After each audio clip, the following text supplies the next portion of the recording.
பேசுறதுக்கெல்லாம் கீழே சிரிக்க மாட்டாங்க.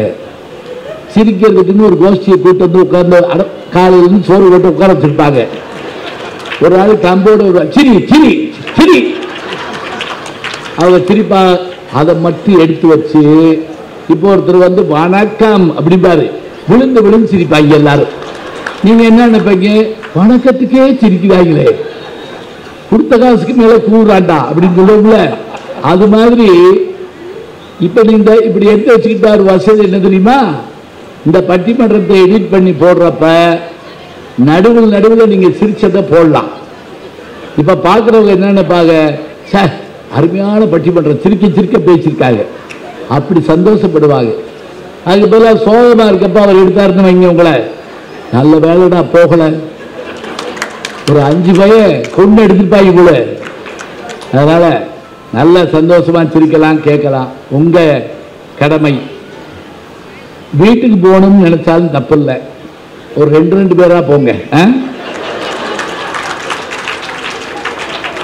திருவள்ளுவர் சொல்லுவாருங்க, நம்முடைய பணம் இருக்கே, நம்ம ஒவ்வொரு நாளும் கஷ்டப்பட்டு கஷ்டப்பட்டு கஷ்டப்பட்டு சேர்ப்போமா, அது எதை போலன்னா கூட்டம் சேர்றத போலவா. கூட்டம் கொஞ்சம் கொஞ்சமா கொஞ்சம் கொஞ்சமா கொஞ்சம் கொஞ்சமா சேருமா. கூட்டம் முடிஞ்ச உடனே சடார்னு கலந்து போயிருமா. நாம சேர்த்த செல்வமெல்லாம் ஒரு நாளைக்கு சடார்னு நம்மளை விட்டு போயிருமா. எப்படி பாருங்க உதாரணம், இப்ப வர்றப்ப ஒவ்வொருத்தரா வந்தாங்கல்ல, போறப்ப இன்னைக்காவது நம்ம ஒவ்வொருத்தரையா போக சொல்லிருக்கோமா, ஏய் 6 மணிக்கு வந்தாலும் முதல்ல போ, 9 மணி வந்தாலும் போய் உட்காரியா. நன்றி சொல்றவரே பாவமா இருக்கும், அவரா பேசுவார், அது வரைக்கும் கூட இருக்க மாட்டோம். அந்த கூட்டம் கூத்தாட்டு அவைக்களம் பாருங்க. கூத்தாட்டு அவைக்களம்னு என்ன, அப்படி எல்லாரும் கூடி கலைவது போல செல்வம் நம்மை விட்டு போய்விடுவார். நல்லா இருந்து கேட்கலாம். இங்க சாப்பிட்ட உணவு இங்க போனா 3 மணி நேரம், இங்க கேட்ட செய்தி நம்ம மனதுக்குள்ளேயோ நம்முடைய அறிவுக்குள்ளேயே போனா ஜென்ம ஜென்மத்துக்கு மறக்கக்கூடாது. ஒருமைக்கண் தாங்கப்ப கல்வி ஒருவருக்கு எளிமையும் ஏமாப்புடைத்து. உங்களுக்கு ஜென்மங்களில் நம்பிக்கை இருந்தால் அதை நம்புங்கள். பிறவியில் நம்பிக்கை இல்லையா, நீ வேற போன பிறவி இந்த பிறவி இருக்கு. அப்படின்னா ஒரு வீட்டில் ஒருத்தர் நல்லா படிச்சுட்டா அது 7 தலைமுறைக்கு அந்த குடும்பத்தை காப்பாற்றும் என்ற நம்பிக்கை நமக்கு வர வேண்டும். சரி, இப்ப நான் எல்லாம் சொல்லிட்டேன். ஐயா, உங்க 4 பேருக்கு ஒரு வேண்டுகோள், இவ்வளவு பெரிய கூட்டத்தை உங்களை நம்பி கொடுக்கிறேன், திருப்பி இதே மாதிரியே கொடுக்கணும். நீங்க 4 பேர் பேசி முடிச்ச பிறகு நம்ம 4 பேர் மட்டும் உட்கார்ந்து இருக்க கூடாது. நான் அப்புறம் பாட்டு பாடிக்கிட்டு அந்த 4 பேருக்கு நன்றி அப்படின்னு சொல்லி. அதனால உங்களுடைய பேச்சில் இப்ப சேர்த்து நான் கூட்டம் சேர்த்துட்டாங்க, பரவாயில்ல ஒன்றும் செய்ய மாட்டாங்க அப்படின்னு ஒரு நம்பிக்கை வந்துருச்சு. இதே நம்பிக்கையை நீங்க காப்பாற்றணும். அறிவியல் வளர்ச்சியால் கலைகளும் வாசிப்பும் வளர்ந்திருக்கிறது, குறையவில்லை என்று பேசுவதற்காக நம்முடைய வணக்கத்திற்குரிய நாம் முத்துவேலன் அவர்கள் வருகிறார். இன்றைக்கு நாம் நம்முடைய கையிலே வைத்திருக்கிற கைபேசியில் ஒரு நூலகம் இருக்கிறது, அனைவருடைய கைபேசியிலும் ஒரு நூலகம் இருக்கிறது. இன்றைக்கு என்னுடைய கையிலே நான் வைத்திருக்கிற கைபேசியிலே குறைஞ்சபட்சம் ஒரு 100 புத்தகங்கள் இருக்கிறது. இன்றைக்கு பயண நேரத்தை இலகுவாக்கி இருக்கிறது புத்தகங்கள். அது குறிப்பாக கைபேசியில் இருக்கிற புத்தகங்களை நாம் பல நூல்களை ஒவ்வொரு நாளும் படித்துக் கொண்டே இருக்கிறோம். ஐயா, கைபேசினா செல்லுன்னு சொல்லிருக்கீங்க, ஏன்னா அது என்னன்னு ரொம்ப நேரம் யோசிச்சுட்டே இருக்க கூடாது. Cell cell cell. அதே போலங்க வானொலி என்கிற அறிவியல் கண்டுபிடிப்பு மாத்திரம் இல்லை என்று சொன்னால் நம்மில் பல பேருக்கு தென்கட்சியார் என்கிற மிகப்பெரிய அறிஞரை தெரிந்து கொள்ளாமலே போயிருக்கும். இன்று ஒரு தகவல் கேட்டுக்கீங்களா, நிறைய புத்தகம் இருக்கு, அவருடைய பேச்சு முழுவதும் போய் வாங்கி போங்க. பழைய காலத்துல எழுத்துக்கள் எல்லாம் ஓலைச்சுவடியில் எழுதினாங்க. அந்த ஓலைச்சுவடியிலேயே எழுத்துக்கள் இருந்திருந்தா நாம எவ்வளவு பேர் படிச்சிருப்போம். அறிவியல் ஒரு காலகட்டத்தில் வளர்ந்தது. வளர்ந்த அறிவியல் வளர்ந்த போதுதான் அன்றைக்கு நமக்கு என்ன கிடைத்தது, அச்சு எந்திரங்கள் கிடைத்தன. அச்சு எந்திரங்கள் கிடைக்க போய்தான் ஓலைச்சுவடியில இருந்த புத்தகங்களை எல்லாம் அச்சிட ஆரம்பித்தார்கள். ஒருவர் கையிலே கிடைக்க வேண்டிய ஓலைச்சுவடி அச்சு வடிவத்திற்கு வந்த பிறகு 1 கோடி மக்களின் கையிலே புத்தகமாக போய் சேர்ந்திருக்கிறது என்று சொன்னால் அது அந்த அச்சுக்கலையினுடைய வளர்ச்சி, அச்சு எந்திரங்களுடைய வளர்ச்சி, அறிவியலுடைய கண்டுபிடிப்பு. இதை நாம் மறந்துவிடக் கூடாது. இது ஒரு தலைமுறை. ஓலைச்சுவடியாக இருந்த திருக்குறள் விவிலியம் இல்ல, அது வேற பேர் இருக்கு. செய்தி சொன்ன செய்தி ரைட் தான், பேர் மட்டும் சொல்லணும். ஓலைச்சுவடியாக இருந்த திருக்குறள் பட்லர் கந்தப்பன் என்கிறவருடைய கையிலே கிடைத்து கலெக்டர் எல்லீஸ் அவர்களுடைய கைக்கு வந்த பிறகு 1812 அச்சுக்கருவிகளுக்கு வந்துதான் இன்றைக்கு நம் அனைவருடைய கைகளுக்கும் திருக்குறள் என்கிற அரிய புத்தகம் கிடைத்திருக்கிறது என்பதை நாம் மறந்துவிடக் கூடாது.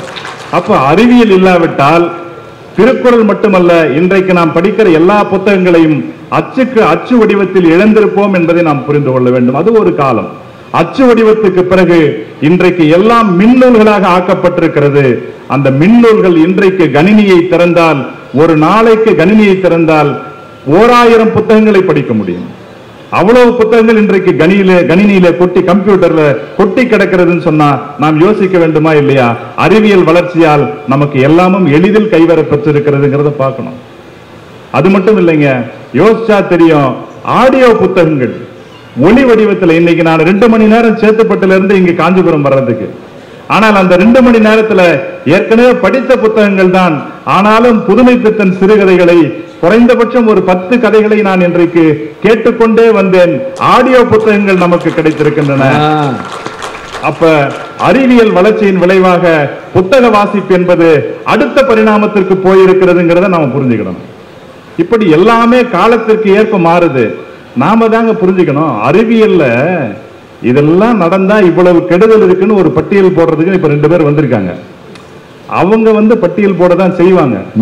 இவ்வளவு வாகனம் போகுது, போற வண்டி பூராவுமா போய் ஆக்சிடென்ட் ஆகுது இல்லையே? இல்ல, ஆக்சிடென்ட் ஆகுதுங்கிறதுக்காக நாம ஐயோ இனி இந்த எந்த வண்டியிலையும் போக கூடாதுன்னு முடிவு பண்ணிட்டோம்னா, இங்க இருந்து நாகர்கோயிலுக்கு அண்ணன் நடந்து தான் போகணும். நடந்து போனாதான் ஆக்சிடென்ட் ஆகாது. அதுக்காக நடந்தா போக முடியும்? ஐயா, நடந்து போறல, ரோட்ல ஓரமா பிளாட்பார்ம்ல நடந்து போற மேல ஆள் போய் கார் போய் ஏறுது. அதனால நடந்து போக முடியாது, பறந்து தான் போகணும். அப்ப அறிவியல் வளர்ச்சி என்பது இன்றைக்கு நம்ம எல்லாவற்றுக்கும் நாம் அடுத்த நிலைக்கு தயாராகி இருக்கிறோம். சார், ஒரு காலம் கலைகள், பழங்கலைகள், நாட்டில் ஏராளமான கலைகள், அந்த பழங்கலைகள் எல்லாம் இன்றைக்கு மீட்டுருவாக்கம் செய்யப்பட்டிருக்கின்றன. தமிழ்நாட்டில் காஞ்சிபுரத்தில் இங்கிருந்து 20 கிலோமீட்டர் 25 கிலோமீட்டர் தூரத்தில் இருக்கிற புரிசை, அந்த புரிசையில ஒரு தெருக்கூத்து கலைஞர் துரைசாமி கண்ணப்ப தம்பிரான் அப்படின்னு தெருக்கூத்து, பாரம்பரிய தெருக்கூத்து கலையவங்க. இன்றைக்கு அந்த தலைமுறையில 3வது தலைமுறையை சார்ந்த சம்பந்தன் அவர்களுக்கு இந்திய அரசாங்கம் பத்மஸ்ரீ விருது கொடுத்து பாராட்டி இருக்கிறது என்று சொன்னால், அவருடைய கலை உலகம் முழுக்க எப்படி போய் சேர்ந்தது? அறிவியல் ஊடகங்களின் வழியாக போனது. ஒரு புத்தகத்தை எடுத்து வச்சு படிச்சா 3000 புத்தகங்கள் படித்த ஒருத்தர் தான் 3 நிமிஷம், 3000 பக்கங்கள் படிச்ச ஒருத்தர் தான் 3 நிமிஷம் மேடையில் நின்று பேச முடியும்னு எங்க தமிழையா எனக்கு சொல்லுவார். ஆனா ஐயா ஞானசம்பந்தன் ஐயா மாதிரி பெருமக்கள் எல்லாம் இன்றைக்கு பேசுகிறார்கள். அதை இருந்த இடத்திலிருந்தே நான் கேட்கிறேன். அவர்கள் படித்த வாசிப்பின் அனுபவத்தை நான் இருந்த இடத்திலிருந்தே பெற்றுக் கொள்ளுகிறேன் என்று சொன்னால், இதெல்லாம் அறிவியல் நமக்கு வாசிப்புக்கான வாசல்களை திறந்து விட்டிருக்கிறது என்பதை தவிர வேறு எதை நாம் புரிந்து கொள்ள முடியும்? அப்போ புத்தகங்களை வாசிப்பதே இல்லைன்னு நாம சொல்ல முடியாதுங்க. அடுத்த கட்டத்துக்கு வந்திருக்கோம். உலகத்திலே இருந்து எங்கோ யாரோ ஒரு மூலையில் யாரோ ஒரு பேராசிரியர் பேசுகிற பேச்சை இன்றைக்கு இங்கிருந்து நாம் கேட்கிறோம். அப்ப வாசிப்பு என்பது நம்மை அடுத்த தளத்திற்கு கொண்டு போய் வைத்திருக்கிறது. ஒரு காலகட்டத்தில் பத்திரிகை படிக்க மாட்டோம். நாட்டில் பத்திரிகைன்னு ஒன்று இருந்ததா? வீட்டுக்கு வீட்டு இன்னைக்கு பத்திரிகை வருது. எல்லாரும் நியூஸ் பேப்பர் படிக்கிறோம். நியூஸ் பேப்பர் பூரா இன்னைக்கு போன்லயும் வருது. நியூஸ் பேப்பர்ங்கிறதே இல்லாம இருந்தது ஒரு காலகட்டம். கையெழுத்து பிரதிகளா இருந்தது. அந்த கையெழுத்து பிரதிகள் எல்லாம் மாறி இன்றைக்கு பல்வேறுபட்ட செய்தித்தாள்கள் வந்தது. அறிவியலுடைய வளர்ச்சியாக இருந்தது போய் இன்னைக்கு அதையெல்லாம் தொலைக்காட்சியில அந்தந்த நிமிடத்திற்கு செய்திகளை நாம் தெரிந்து கொள்கிறோம். அமெரிக்க அதிபராக இருந்த ஆபிரகாம் லிங்கன் சுட்டுக் கொல்லப்பட்ட செய்தி லண்டன் மாநகரத்திற்கு தெரிவதற்கு 4 நாட்கள் ஆனதுன்னு சொல்லுவாங்க. ஆனால் இன்றைக்கு அங்கே என்ன நடக்கிறதுங்கிறது அடுத்த வினாடியில் நாம் தெரிந்து கொள்கிறோம் என்று சொன்னால், இதெல்லாம் அறிவியல் வளர்ச்சியின் விளைவாக நமக்கு கிடைத்திருக்கிற அரும்பெரும் பொக்கிஷங்கள் என்பதை நாம் புரிந்து கொள்ள வேண்டும். அது மட்டும் இல்லைங்க, நான் நிறைய செய்திகளை சொல்ல வேண்டும் என்று சொன்னால் பக்கத்துல இருக்கிற கூத்துக்கலை சொன்ன, வீட்டுல இருக்கிற சமையல் கலைங்க. ஒரு காலகட்டத்தில் பெண்கள் மட்டும்தான் சமைப்பாங்க. இன்னைக்கு எல்லா வீட்லயும் எல்லாரும் சமைக்கிறோம். பாவேந்தர் பாரதிதாசன் சொன்னார், சமைத்தலும் வீட்டு வேலை சலிப்பின்றி செயலும் பெண்கள் தமக்கேயாம் என்று கூறல் சரியில்லை. ஆடவர்கள் நமக்கும் அப்பணிகள் ஏற்கும் என்று இன்னும் நன்னாள் வேண்டும். சமைப்பது தாழ்வா, சமைப்பவர் இன்பம் சமைக்கின்றார் என்று பாவேந்தர் பாரதிதாசன் சொன்னார். இன்னைக்கு அந்த சமையல் வேலையை பெண்கள் மட்டுமல்ல, உள்ளபடியே ஆண்களும் அதை கையில் எடுத்திருக்கிறோம் என்று சொன்னால் அதற்கு நமக்கு தொலைபேசி, அலைபேசி, கையில் இருக்கிற செல்போன்ல ஏராளமான ஆப்புகள் இருக்கு. அதையெல்லாம் பார்த்தா மிக எளிதில் நாம் அந்த வேலையை செய்யறோம். இதெல்லாம் வர்றதுக்கு முன்னாடி ஒரு நாள் எங்க வீட்டுல நான் சமைச்சேன். எங்க வீட்டம்மாவுக்கு ஒரு நாள் உடம்பு சரியில்லைன்னு சொல்லிட்டு, இருமா சமைக்கலன்னு சொல்லிட்டு தோசை இருக்குன்னு பிரிட்ஜில இருந்து மாவு எடுத்து வச்சு தோசை ஊத்தலான்னு போனேன். தோசை என்னை விட கருப்பா வந்துச்சு. உடனே என் பொண்ணு எந்திரிச்சு வந்து பார்த்து சொல்றா, பா நீ தோசை சட்டியை திருப்பி போட்டு சுட்டுன்னு. அப்பதான் எனக்கே தெரியுது, அவ்வளவு நாள் எனக்கு தோசை செய்யறது கூட தெரியல. ஏன்னா உங்க சிலபஸ்ல இல்ல, சிலபஸ்ல இல்ல. அப்ப எல்லாவற்றையும் நாம் அறிவியலின் மூலமாகத்தான் எளிதில் பெற்றிருக்கிறோம். அறிவியலின் வாயிலாகத்தான் புத்தகங்களை, கலைகளை எல்லாவற்றையும் நாம் மீட்டுருவாக்கம் செய்கிறோம். பக்கத்தில் இருக்கிற தெருக்கூத்து கலை கூட இன்றைக்கு உலகம் முழுக்க போய் சேர்ந்திருக்கிறது. உலகத்திலே இருக்கிற பல்வேறு கலைகள் தமிழ்நாட்டுக்கு வந்திருக்கிறது. பாரதி சொல்லுவான், சென்றிடுவீர் எட்டு திக்கும் பல கலை செல்வங்கள் யாவும் கொணர்நீங்கு சேர்ப்பீர் என்று சொல்லுவான். அப்படி அந்த வகையில் பல்வேறு கலை செல்வங்கள் இன்றைக்கு உலகத்திலே இருக்கிற அத்தனை கலை செல்வங்களும் தமிழ் மொழிக்கு, தமிழ்நாட்டுக்கு வந்திருப்பதற்கு காரணம் அறிவியல் சாதனங்கள் தான். அந்த அறிவியல் சாதனங்களின் மூலமாக நம்முடைய வாசிப்பும் நம்முடைய கலைகளும் உலகத்தரத்திற்கு நிகராக வளர்ந்திருக்கின்றனவே தவிர நிச்சயம் தளர்ந்து போகவில்லை. வேண்டுமானால் நான் இப்படி சொல்லுகிறேன், தளர்ந்து போகிறது என்று நாம் நினைத்தால் அல்லது தளர்ந்து போகிறது என்று நாம் சொல்வேமே ஆனால் அடுத்த தலைமுறைக்கு நாம் தவறான வழிகாட்டுதலை செய்கிறோம் என்பதுதான் அதன் பொருள் என்பதை சொல்லி நிறைவு செய்கிறேன். நன்றி. அருமை அருமை அருமை. டி.எம். சௌந்தரராஜனுடைய குரலுக்கு பிறகு தமிழ் திரையுலகில் அப்படியான ஒரு பெருமிதம் நிறைந்த குரல் இல்லைன்னு நான் நினைக்கிறேன். நீங்க என்ன நினைக்கிறீங்கன்னு எனக்கு தெரியல.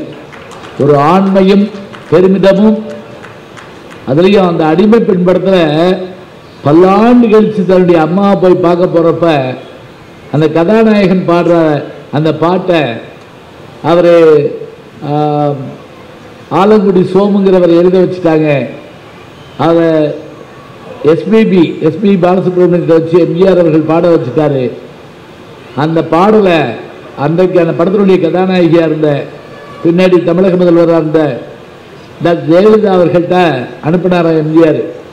அதம்மா பார்த்துட்டு சொன்னாங்களா, இது உற்சாகம் கொஞ்சம் குறைவாக தெரியுது, குரல் நல்லா இருக்கு, டி.எம். சௌந்தரராஜனை பாடட்டும் அப்படின்னு சொல்லி. நீங்கள் இப்போ இன்னைக்கும் கூட பாருங்க, அந்த பாட்டு இருக்கிறப்ப பிஜிஎம்மும் அது முடிஞ்ச உடனே தாய் இல்லாமல் நான் இல்லைன்னு ஆரம்பிக்கிற அந்த வேகத்தையும் கேட்டால் அசந்து போவீங்க. அப்படியான ஒரு குரலை கொண்டிருக்கக்கூடிய ஐயா முத்துவேலனுக்கு நன்றி.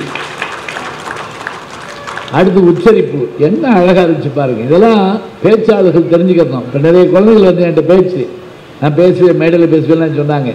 உச்சரிப்பு அழகாக பேசுனாங்க. செய்திகள் எப்படி கொடுத்தாங்க பாருங்க. அந்த செய்திகளை அவர் சொல்ல சொல்ல அந்த காசினின்னு ஒரு வார்த்தை, நீங்கள் வந்து இதெல்லாம் குறிச்சிக்குங்க. காசினின்னா காசி இனின்னு அர்த்தம் இல்லை, பின்னாடி வாங்க கேமரா வரைக்கும். காசி இனின்னு பிரிக்கப்படாது. காசினி உலகம்னு அர்த்தம். சுகாசினி அது வேற. சரி, இப்போ அடுத்து சொன்னாரு, இன்னைக்கு என்னென்ன வகையில் ஒரு தொலைபேசி நமக்கு செய்தியை தருது, அதே போல ஒலி வடிவமாக வரி வடிவமாக இருந்தது, ஏட்டில் இருந்து புத்தகமாக வந்துச்சு, அது வரி வடிவமாக இருந்து ஒலி வடிவமாச்சு. அதனால் பார்வையில்லாத நண்பர்களும் காதில் கேட்டுக்கிட்டாங்க. அது உண்மைதானே? யோசிச்சு பாருங்க. நலபாகம் ஆம்பளை பேரா பொம்பளை பேரா? நலன் ஆம்பளை. பீமபாகம், பீமன் யாரு? ஆம்பளை. திராவிட பருவத்தில் அவன் தான் சமைச்சான். சரியா? நான் இந்த வட்டம் அமெரிக்கா போனப்ப ஒரு இதில் டிரான்சிட் இன்னொரு ஃப்ளைட்டுக்கு மாத்திரம். அப்போ என் கூட வந்த ஒருத்தர் என்கிட்ட தோளில் குழந்தைய போட்டு வந்து பேசிக்கிட்டு இருந்தாரு. ஐயா, நீங்கள் பேசுகிற பேச்செல்லாம் நான் கேட்பேன். எப்போ கேட்பேன் தெரியுமா? என் மனைவியும் நாங்களும் எல்லாம் ஒன்றா சமைப்போம். அதுக்கு பிறகு நான் பாத்திரமெல்லாம் விளக்குவனியா. அப்போ நீங்கள் மகாபாரத ராமாயணத்தில் வரக்கூடிய பீஷ்மர், துரோணர், அதே போல் இந்த பக்கம் ராமன், கும்பகர்ணன் போன்ற பாத்திரங்களை நீங்கள் அங்கிட்டு விளக்குவீங்க. நீங்கள் அங்கிட்டு பாத்திரம் விளக்குவீங்க, நான் இங்கிட்டு பாத்திரம் விளக்குவேன். 2 பேரும் பாத்திரம் தான் விளக்குறோம் அப்படின்னு நான் கேட்குறப்ப சந்தோஷப்பட்டேன். 5-6 பேர் தான் கைதட்டுறீங்க. நான் கைதட்டுக்காக நான் உங்களை கைதட்ட சொல்லுங்க, புரிஞ்சிச்சா இல்லையான்னு தெரியும். ஆனாமா நான் அப்புறம் நான் முதல்ல கதை சொன்ன மாதிரி ஆயிடும். இப்போ இவர் பேசின பேச்சுக்கெல்லாம் இந்த 2 பேர் மாதிரி நான் உட்காந்துருந்தேன்னா இப்படியே கூடி கிளம்பி அப்படியே போயிடுவேன். நீங்கள் இப்போ கிளம்புனா கூட நாளைக்கு ஊருக்கு போயிடலாம். ஆனால் இவர் அப்படி போகிற மாதிரி தெரியல.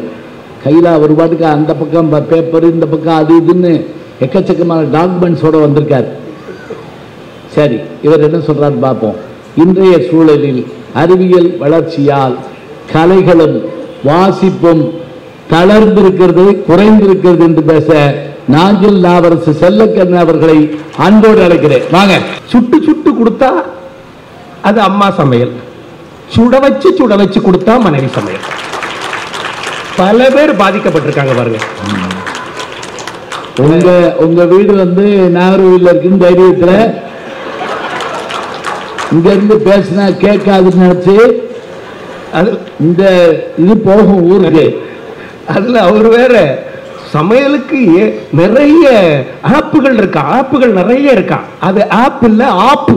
ஆப்பு நம்ம மொத்தமா ஆப்பு ஆயிற்று.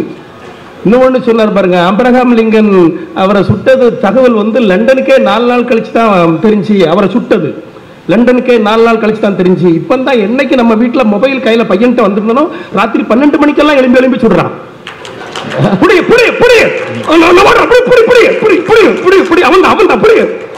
தூக்கத்துல அப்பன சுட்டுட்டான். நல்ல வேளை தூக்கத்துல தான் சுட்டான். என்னைக்கு செல்லு வந்தோ அன்னையில இருந்து சொல்லு போச்சு. ஆகா, அருமை போய் விட்டது. ஞாபகத்தில் வச்சுக்கோங்க. நல்ல அறிவியல் சாதனத்துக்கெல்லாம் எதிராளி இல்லையா, நான் எதிராளி உண்மையிலே இல்லை. நானும் பயன்படுத்துறேன், மொபைல் இருக்கு. ஆனா ஒரு தகவல் சொல்றேன், கேட்டுக்குங்க. என்னைக்கு நம்ம வீட்டில் மிளகு அரைக்கிறதுக்கு அப்படின்னு ஒரு அம்மி இருந்துச்சு, ஆட்டு உரல் இருந்துச்சு, மாவுக்கு அப்படிதானம்மா, துணி துவைக்கிறதுக்கு நமக்கு கல் இருந்துச்சு. ஆனா என்னைக்கு வாஷிங் மிஷின், என்னைக்கு மிக்சி, என்னைக்கு கிரைண்டர் வந்தோ பல பேருக்கு உள்ள ஒட்டுமொத்த நோய் அவ்வளவு வந்துட்டு. உண்மைதானா? ஆடி கார்ல போனா வசதி உள்ள ஆள் இல்ல, ஆம்புலன்ஸ்ல போகாம இருக்கணும். அதான் நமக்கு ஆரோக்கியம். இன்னைக்கு அறிவியல் சாதனங்கள் ஒட்டுமொத்த ஆரோக்கியத்தை நம்ம இன்னைக்கு பலி கொடுத்துட்டு இருக்கோம். ஒரு தகவல், உண்மையான தகவல் ஒண்ணு சொல்றேன், கேட்டுக்குங்க. இது வேதனையில சொல்றேன், நான் உண்மையிலே வேதனையில சொல்றேன். அதாவது அந்த காலத்துல ஒவ்வொரு மாவட்ட முக்கியமான இடங்கள்லயும் மது அடிமைகள் மறுவாழ்வு மையம் இருந்தது ஐயா. மது அடிமைகள் மறுவாழ்வு மையம் இருந்துச்சு. ஆனால் இப்போ அரசாங்க ஆஸ்பத்திரிக்கு உள்ள தனி ஒரு அலுவலகம் திறக்கப்பட்டிருக்கிறது. எதுக்கு தெரியுமா? நெட் அடிக்ட்ஸ், அதாவது இணையதள அடிமைகளுடைய மறுவாழ்வு மையம் திறந்திருக்காங்க. ரொம்ப வேதனையா இருக்கு. நம்முடைய பிள்ளைகள் எல்லாம், நீங்க சொல்றீங்க என்ன வாசிக்கிறா, அச்சு வந்ததுல இருந்து தான் ரொம்ப ரொம்ப அபூர்வம் ஆயிடுச்சு அப்படின்னு சொன்னீங்கல்ல. ஓலைச்சுவடியில் இருக்கும் வரை தான் அது ஒரிஜினல், உண்மையா இருந்துச்சு. என்னைக்கு அச்சுக்கு வந்தோ ஒரிஜினல் இல்லாம போச்சு. இன்னைக்கு அப்படி யாரு வாசிக்கிறா சொல்லுங்க பாப்போம். நியூஸ் பேப்பர் எத்தனை பேர் வாசிக்கிறோம்? வாசிக்கணும் அப்படின்னு சொல்லுங்க, அது சரி, நான் ஏத்துக்கிறேன். எத்தனை பேர் இந்த தலைமுறை, எத்தனை பேர் இன்னைக்கு பத்திரிகை வாசிக்கிறோம், எத்தனை பேர் புத்தகம் வாசிக்கிறோம்? மனசு தொட்டு சொல்லுங்க பாப்போம். ஐயா 24 மணி நேரம், அதாவது பல்லு தேய்ச்சானோ இல்லையே செல்ல தேய்ச்சிட்டே தான் இருக்கான். ஐயா தூங்கி முழிச்ச உடனே இப்படியே வர்றான், ஐயா இப்படியே தான் வர்றான். அவன் கையில மொபைல் இல்ல. எனக்கு அதான் ஆச்சரியமா இருக்கு, மொபைல் கையில இல்ல, இப்படியே வர்றான். கண்டக்டர் டிக்கெட் டிக்கெட் டிக்கெட் அப்படிங்கிற, அப்போ இப்படிங்கிறான். எப்படி மனநோயாளியாக ஆக்கி இருக்குன்னு பாத்துக்குங்க அறிவியல். அன்னைக்கு ஒருத்தர் எனக்கு அனுப்பி விட்டுருக்கான் மெசேஜ், காப்பி தீபாவளிக்கு கூப்பி தீபாவளின்னு அடிச்சு விட்டுருக்கான். எப்படி ஆயிட்டு பாருங்க. அதாவது ஒரு காலத்துல எல்லாம் பெரியவங்களுக்கு தெரியும் ஐயா, நல்லா தெரியும் ஐயா உங்களுக்கு, கடிதம் எழுதக்கூடிய பழக்கம் இருந்தில்லையா நமக்கு. தீபாவளி, பொங்கல், அடைய அப்பா ஒரு வாழ்த்தட்டை தேடுறதுக்கு எத்தனை மணி நேரம் செலவு பண்ணுவோம். நண்பனுக்கு, மனைவிக்கு, சொந்தக்காரங்களுக்கு, ஏன் காதலிக்கு, ஐயோ இல்ல அப்படியெல்லாம் தேடி தேடி வாழ்த்தட்டைகள் எல்லாம் அனுப்புவோம் ஐயா. கடிதம் எழுத அனுப்பணும், கடிதம் படிச்சோம். இன்னைக்கு எத்தனை பேருக்கு அது இருக்கு? இது மொத்தமும் ஃபார்வர்டு மெசேஜ் இல்லையா, மொத்தமும் ஃபார்வர்டு மெசேஜ். அது எப்படின்னா நான் அனுப்புறது கடைசியில் எனக்கே வந்துடும். எப்படி நம்ம செஞ்ச பாவம் சுத்தி வந்துடும். இந்த தீபாவளிக்கு பலகாரத்தை கொடுத்து விடுவோம் தெரியுமா, வீடு வீடா கொடுத்து விடுவோம். நம்ம கொடுத்துட்டு நம்ம வீட்டுக்கு வந்து சேர்ந்து தீபாவளிக்கு நம்ம வீட்டுக்கு கொடுத்து விட்டுருவாங்க. பலகாரம் அப்படியே சுத்தி சுத்தி வரும். எங்க இப்ப தமிழ் நம்ம நீங்க இணையத்துல பிள்ளைங்க எப்படி தெரியுமா டைப் பண்ணுது பாருங்க, நம்ம மொழியே இல்ல. அன்னைக்கு ஒரு பொம்பளை பிள்ளை ஒரு பையனுக்கு ஒரு மெசேஜ் அனுப்புது, அன்புள்ள அத்தன், அத்தான் இல்ல, அன்புள்ள அத்தன், நான் உங்களை காதலிக்கிறோம். குடும்பத்தோடு காதலிக்கிறாங்க போலுக்கு. இப்படிக்கு தங்கள் அன்புள்ள கல்பானை, அவ பேரு கல்பனா. கல்பானையா? கல்பனா அப்படின்னு டைப் பண்ண தெரியாம கல்பானை அப்படின்னு டைப் பண்ணிருக்கு. எப்படி நம்ம மொழி இல்லாம போயிட்டு பாருங்க ஐயா. நான் ஒரு வேதனையில இன்னும் ஒரு தகவல் சொல்றேன் ஐயா. அதாவது அந்த காலத்துல நம்ம எல்லாரும் கோயில்ல நீங்க பாருங்க, எல்லா கோயில்கள்லயும் பாருங்களேன், அதாவது பூஜை தொடங்குற நேரத்துல ஒரு நாதஸ்வர கலைஞர் இருப்பாரு, ஒரு தவுல் கலைஞர் இருப்பாரு, ஒரு கெஞ்சல ஒரு கலைஞர் இருப்பாரு. பூஜை ஆரம்பிக்குது அப்படின்னா அப்படி அடிச்சு மங்களகரமா அந்த பூஜை தொடங்கும். என்ன அழகா இருக்கும், மகிழ்ச்சியாக இருக்கும், பக்தி உணர்வு பரவசமாகி நம்ம நிற்போம். அது மட்டும் இல்ல, அதுக்கு பேரு மல்லாரின்னு பேரு, மல்லாரி. அதை பத்தி நான் சொல்றேன். அது அப்படி இருந்த காலம், அது எப்படி இருந்தது, பொற்கால மாதிரி இருந்துச்சு. இன்னைக்கு பாருங்க அறிவியல் சாதனம் அப்படின்னு ஒண்ணு கொண்டு மாட்டிட்டாங்க, எல்லா கோயிலையும் இப்ப மாட்டிட்டாங்க. அது என்ன அப்படின்னா, சூடோத்தை ஏற்றின உடனே சுவிட்சிய போடுறாங்க ஐயா. சூடோத்தை ஏற்றியாச்சுன்னா உடனே சுவிட்சிய போடுறாங்க. அது டம் டம் டும் டும் டம் டம் டும் டும் டம் டம் டும் டும் டம் டம் டும் டும் டம் டம் டும் டும். ஐயா கடவுளுக்கே போரடிச்சு போவாதா இது? அந்த இலக்கிய வச்ச ஒரு 2 குத்து அவனை வேண்டாம். இதே நான் கேட்டேன், 3 நேரம் கேட்டேன் என்ன அவர் என்னெல்லாம் பண்ணுவார்? ஒரு நியாயம் வேண்டாம் ஐயா, ஒரு தர்மம் வேண்டாம் ஐயா. இதுல என்ன உணர்வு இருக்கு, என்ன பக்தி வரும் சொல்லுங்க பாப்போம். அந்த நாதஸ்வர கலை என்னாச்சு போச்சா? இப்படி நீங்க போட்டதுனால 10வதுக்கு இன்னொன்னு வந்திருக்கு தெரியுமா, ஜெண்ட மேளம். நம்ம நாதஸ்வரத்தை ஒரு பிரதேசத்தவர்கள் கூப்பிடுறது இல்லைங்க, ஆனா நம்ம ஜெண்ட மேளத்தை கூட்டு வந்து உட்கார வந்து ஆடிட்டு இருக்கோம். என்ன போடுறாங்க, நம்ம நாதஸ்வர கலைஞருடைய நிலை என்ன, தமிழ் கலைஞருடைய நிலை என்ன, யாராவது யோசிச்சு பார்த்துருக்கோமா? ஜெண்ட மேளம் போர் மேளம்ங்க. கல்யாணத்துல போர் செய்ய போறாங்க, எவ்வளவு வேதனை பாருங்க ஐயா. இன்னும் ஒண்ணு பாருங்களா ஐயா, இப்ப பொதுவா தாய்மார்கள் எல்லாம் வீட்டுல கோலம் போடுவாங்க, இப்பவும் சில பேர் போடுறாங்க, நான் எல்லாரையும் சொல்லல. ஆனா இப்ப என்ன ஆகி போச்சுன்னா, அறிவியல் சாதனம் மூலமா ஒன்னு அற்புதமா ஒண்ணு கண்டுபிடிச்சிருக்காங்க ஐயா. இப்ப கையை வச்செல்லாம் நம்ம போட வேண்டாம் ஐயா. ஒரு குழல் கண்டுபிடிச்சிருக்கான், அதுக்குள்ள மொத்த மாவையும் தட்டிட்டோம்னா உருட்டிக்கிட்டே போகலாம். வாடா ராஜாவா, வாடா ராஜாவா அப்படின்னு. அது பெண்கள் தான் போடணுங்கிறது இல்லம்மா, அவர் வீட்டுக்காரரே போட்டுக்கிட்டு இருக்கிறார். எங்க ஊர்ல எல்லாம் ஒட்டு மொத்தமா ஒருத்தர் ஒரு ஏரியாவுக்கே கான்ட்ராக்ட் எடுத்துக்கிறார், மொத்தமா அவர் கோலம் போடுற கான்ட்ராக்ட் அப்படி போட்டுக்கிட்டே போறாரு. எப்படி இதுல என்ன இப்ப எல்லாம் ஸ்டிக்கர் ஆயிட்டு, இப்போ ஸ்டிக்கர் அன்னைக்கெல்லாம் ஒரு அம்மா புருஷனுக்கு முதுகுல அப்படி ஒட்டி விட்டுச்சு. அதுலயும் ஒட்டுன இடத்துல திரும்ப திரும்ப ஒட்டிக்கலாம். நமக்கு என்ன வேணுமோ, என்ன மாதிரி கோலம் வேணுமோ அந்த ஸ்டிக்கருக்கு மேலே மேலேயே ஒட்டிடலாம். இது ஒரு வளர்ச்சியினுடைய சமுதாயம் அப்படின்னு நீங்க சொல்லிக்கிறீங்க ஐயா. கோலம் போடும் போது எவ்வளவு ஆரோக்கியம் இருக்கும் சொல்லுங்க பாப்போம். குனிஞ்சி நிமிந்து உட்கார்ந்து இருந்து போடுறது மிகப்பெரிய யோகா பயிற்சி, அது மிகப்பெரிய ஒரு மருத்துவமாக இருந்தது நமக்கு. எல்லாம் போச்சு. நீங்க இன்னொரு மிகப்பெரிய கொடுமை என்ன தெரியுமா, அந்த அதாவது நான் சினிமாவுக்கு ஐயா, நீங்க சினிமாவில் இருக்கிறீங்க, அதனால சினிமாவை பத்தி குறை சொல்றேன் அப்படின்லாம் இல்ல, சின்ன திரையில இருக்கேன், சின்ன திரையிலையும் சிங்கப்பெண்ல வர்றேன். ஆமா ஐயா, நீங்க எல்லா திரையிலையும் இருக்கணுங்க, அதான் பெருமை எங்களுக்கு. அதாவது சினிமா அன்னைக்கு ஒரு காலத்துல அந்த கலை எப்படி இருந்துச்சு அப்படிங்கறதுல நமக்கு தெரியும். இன்னைக்கு அது எப்படி ஆயிட்டு பாருங்க. எங்க ஒரு படம் எடுக்கிறதுக்கு 500 கோடி செலவு பண்றாங்க ஐயா, 500 கோடி ஒரு படம் எடுக்கிறதுக்கு. ஐயா அந்த நடிகைக்கு ஒரு நல்ல துணியை கட்டி விடுங்கடா, அதான் செய்யலாம் இல்லையா? அந்த நினைச்சு பாருங்க, உடையில் நாகரிகம் இருக்கா, நடையில் நாகரிகம் இருக்கா, காட்சியில் நாகரிகம் இருக்கா, பேச்சில் நாகரிகம் இருக்கா? முழுக்க முழுக்க இந்த இரட்டையர்த்த வசனங்களை பேசி பேசிய என்னுடைய தமிழ் சமூகம் இந்த தலைமுறை இன்னைக்கு சீரழிக்கக்கூடிய சூழ்நிலையை உருவாக்கி கொண்டிருக்கிறது. இன்னைக்குள்ள கலைகள் பாட்டு நல்லா இருக்கா? நான் ஒரு கேள்வி கேட்கிறேன். வீட்டுல அப்பா அம்மா அண்ணன் தங்கை தாத்தா பாட்டி சித்தப்பா பெரியப்பா எல்லாம் உட்கார்ந்து இருந்து குடும்பத்தோடு உட்கார்ந்து இருந்த ஒரு படத்தை பார்க்க முடியுமா? நல்லா கேளுங்க. அதுலயும் சீரியல் எல்லாம் சொல்லவே வேண்டாம். அன்னைக்கு ஒரு வீட்டுல இந்த வீட்டுல அந்த அம்மா சீரியல் பார்த்துட்டே இருந்திருக்கு. ஒரு திருடன் உள்ள வந்துட்டான். வந்த அம்மாட்ட நகையை கலத்து அப்படின்னா அந்த அம்மா ரொம்ப கூலா விளம்பரம் வரட்டு கலத்தி தாரேன்.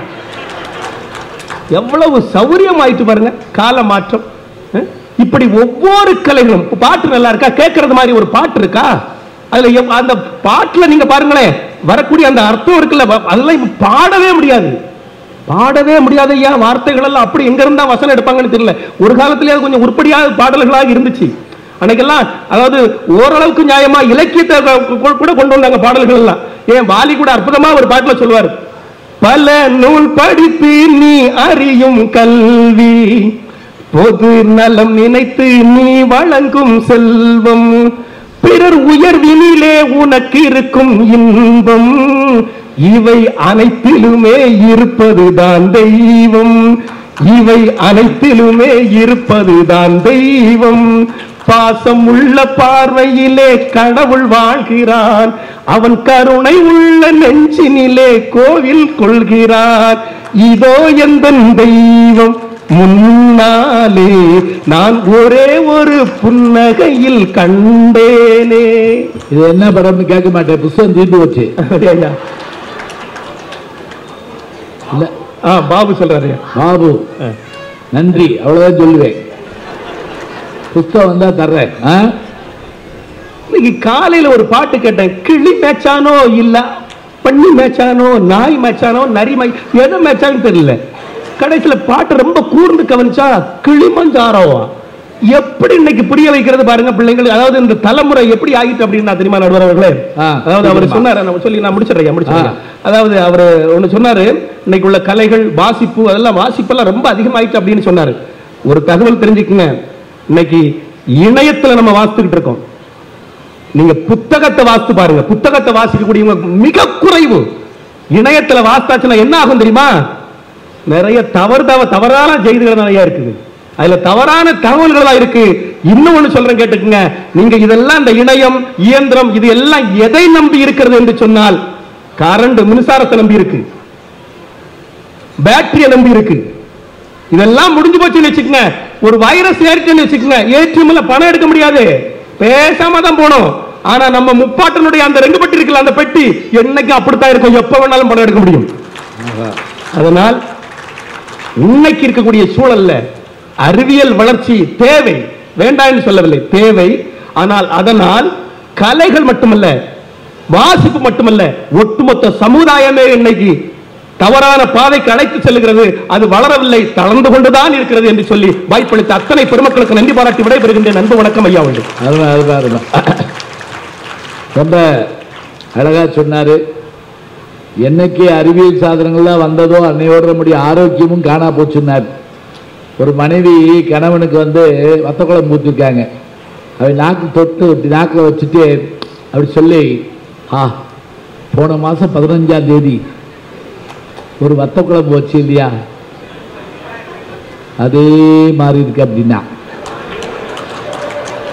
அதே தான் பேசாம சாப்பிடு. 188 சீரியல் ஓடுது, ஒத்த மனுஷி பாப்படா, உனக்கு வத்த குழம்பு பாப்படா, ரத்த குழம்பு வச்சு போடுவேன் பேசாம சொன்னார். என்ன செஞ்சிச்சு உங்க அறிவியல்? இந்தியெல்லாம் எனக்கு தெரிஞ்சு நான் பேச ஆரம்பித்த காலத்தில் தரையில் தாங்க உட்காருவோம், மணல் அதுவும் சாதாரண ஜமுக்காலம் அப்படிதான் உட்காருவோம். இப்போ உட்கார முடியாதுல்ல, எந்திரிக்க முடியாது, உட்கார்ந்தே இருக்க வேண்டியதுதான். என்ன அழகா சொன்னார். அதே போல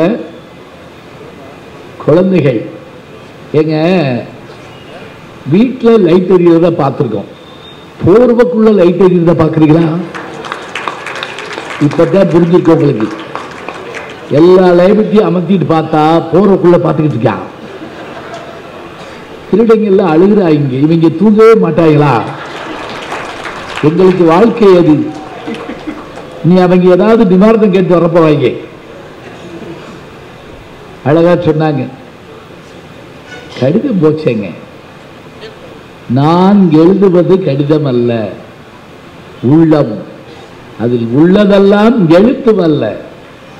இப்ப இந்த கடிதத்தோட பெருமை என்ன? உங்களுக்கு நான் சொல்றேன், இன்னொரு புத்தகம் படிங்க, கோகிலாம்பாள் கடிதங்கள். யார் தெரியுமா? யோசிச்சு வைங்க, சொல்றேன். சொல்லிட்டீங்களான்னு பரவாயில்ல. சரி, அடுத்து கேட்டாரு.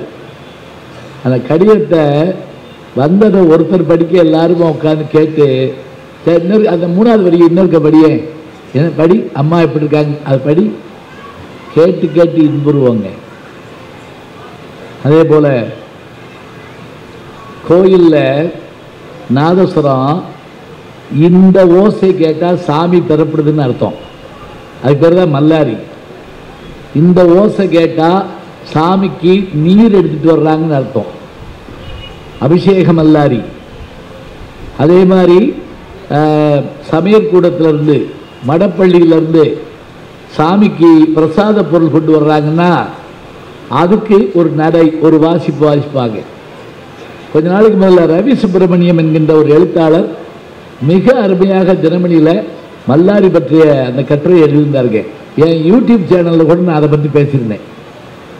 மல்லாரியினுடைய அந்த பயன்பாடுகள் எப்படி இருக்குன்னு வெளியில இருந்து கேட்கலாம். சாமி பரட்டுருச்சு, சாமி வந்துருச்சு, சாமி போயிட்டு இருக்கு, அழகா சொல்லலாம். இப்படியான செய்திகள் எல்லாத்தையுமே அருமையா சொல்லி, இன்னைக்கு எங்களுக்கு நாங்க எதிரி இல்லை, கவலையா இருக்கு அப்படின்னு சொல்லியிருக்காங்க. இப்ப ஆண்கள் பேசிட்டாங்க, பெண்கள் பேச வர போறாங்க. பெண்கள் பேசினா மரியாதை அதிகம். எப்படின்னு கேட்குறீங்களா? வீட்டு வாசல்ல கல்லு பிள்ளையார் மாதிரி ஆம்பளை உட்காந்துருப்போம். ஒரு பிச்சைக்காரன் கூட நம்ம சோறு கேட்டதில்லை. அம்மா தாய நம்மளை கேட்டுக்கானா, எப்பா பெரியப்பா 2 இட்லி போட்டு கேட்டுக்கானா? இல்லை. இப்போ எங்க பிச்சைக்காரனே காணும். அப்படியே வந்தாலும் அவங்க இங்கிலீஷில் பேசுகிறாங்க. நேற்று ஒருத்தர் என்கிட்ட மதுரை பஸ் ஸ்டாண்டில் 10 rupees இருக்குமா அப்படின்னா, நோ அப்படின்னேன். தேங்க்ஸ், போயிட்டேன். என்ன சொல்ல, இது பரவாயில்லைங்க. போன வாரம் சென்னைக்கு ஷூட்டிங் போயிருந்தப்ப கோயம்பேடு பஸ் ஸ்டாண்டில் இறங்கி நின்றுக்கிட்டு இருக்கேன். ஒருத்தர் என்கிட்ட வந்து, வாய் பேச முடியாத ஊமையா, 10 ரூபா கொடுங்கன்னு கேட்டான். நான் ரொம்ப இறக்கப்பட்டு கொடுத்துட்டு யோசிச்சு எப்படா கேட்டேன் அப்படின்னு யோசிச்சேன். அவனே சொல்றான், வாய் பேச முடியாத ஊமையா. சரி, பெண்கள் பேச வர்றாங்க, தயாரா இருங்க. அதிலும் குறிப்பாக பேராசிரியை மோகனாம்பாள் அவர்கள் பாடவும் பேசவுமாக செய்திகளை தர இருக்கின்றார். அறிவியலுடைய வளர்ச்சியால் கலைகளும் வாசிப்பும் வளர்ந்திருக்கிறது என்று பேச வாங்க. எனக்கு அவர் சொன்ன உடனே ஒரு யோசனை வந்தது. மிக்ஸி இருக்குல்ல, இந்த மிக்ஸி இல்லாதனால ஒரு குடும்பமே பிரிஞ்சு போச்சு. சிவபெருமான் குடும்பம் ஒரு பழம் கொடுத்து நாரதர் கொடுத்தாரு, குடும்பமே 2ஆ போச்சு. போய் உலகத்தை சுத்தி வான்னு சொன்னாரு, முருகப்பெருமான் எடுத்துட்டு மயில் எடுத்துட்டு கிளம்பிட்டாரு. பிள்ளையார் என்ன பண்ணாரு, அப்பா அம்மா தான் உலகம் சுத்தி வந்து பழத்தை வாங்கி சாப்பிட்டாரு. ஆனா உண்மையிலே நான் யோசிக்கிறேன், அன்னைக்கு பார்வதி கையில மிக்ஸி இருந்திருந்தா பழத்தை ஜூஸை போட்டு 2 பேருக்கும் கொடுத்துருப்பா, பிரச்சனையே இல்லாம போயிருக்கும். இன்னும் அறிவியல் கண்டுபிடிப்பு அப்படி எல்லாமே பிரச்சனைன்னு பேசினா எப்படி சார்? மிக்ஸி இல்லைன்னு கூட நான் வருத்தப்படல, நீங்க எல்லாம் போயிட்டீங்களேமா அன்னைக்கு. இந்த யோசனை எப்படித்தான் வருதோ தெரியல. நடுவர் அவர்களே மருத்துவத்துறையை சொன்னாரு. மருத்துவத்துறையில உலக அளவுல நாம இன்னைக்கு எவ்வளவு முன்னோக்கி இருக்கோம். இறந்து போறவங்களை கூட இன்னைக்கு இதய மாற்று அறுவை சிகிச்சை மூலமா உயிர் பெற முடியும்னு சொன்னா, 10 ஆண்டுகளுக்கு முன்னாடி இதேந்திரன் ஒரு பையன் இறந்து போறான், அவன் மூளைச்சாவு அடைந்து போறான். அவனுடைய 9 உறுப்புகளை எடுத்து 9 பேருக்கு தானமா கொடுத்தாங்கன்னு சொன்னா, இது மருத்துவத்துறையில் அறிவியலின் சாதனை இல்லையா? கடிதம் எழுதுற முறை இருக்கான்னு அண்ணன் கேட்டாரு. அண்ணா, கடிதம் எழுதி நீங்க போஸ்ட் பாக்ஸ்ல போட்டு அது போய் சேர்றதுக்கு 4 நாள் ஆகும். ஆனா வாட்ஸ்அப்ல நினைச்ச உடனே காலையில எழுந்து அத்தனை பேருக்கும் வாழ்த்து சொல்றமே, உடனடியாக தகவல்களையும் வாழ்த்தையும் பரிமாறிக்கொள்ளக்கூடிய அறிவியல் வளர்ச்சியை நீங்க எப்படி தளர்ச்சின்னு பேசுறீங்கன்னு தான் எனக்கு. அடுத்து சொன்னார், மேலம் வாசிக்கிறாங்களா, சாமிக்கு கூட போர் அடிக்குமே.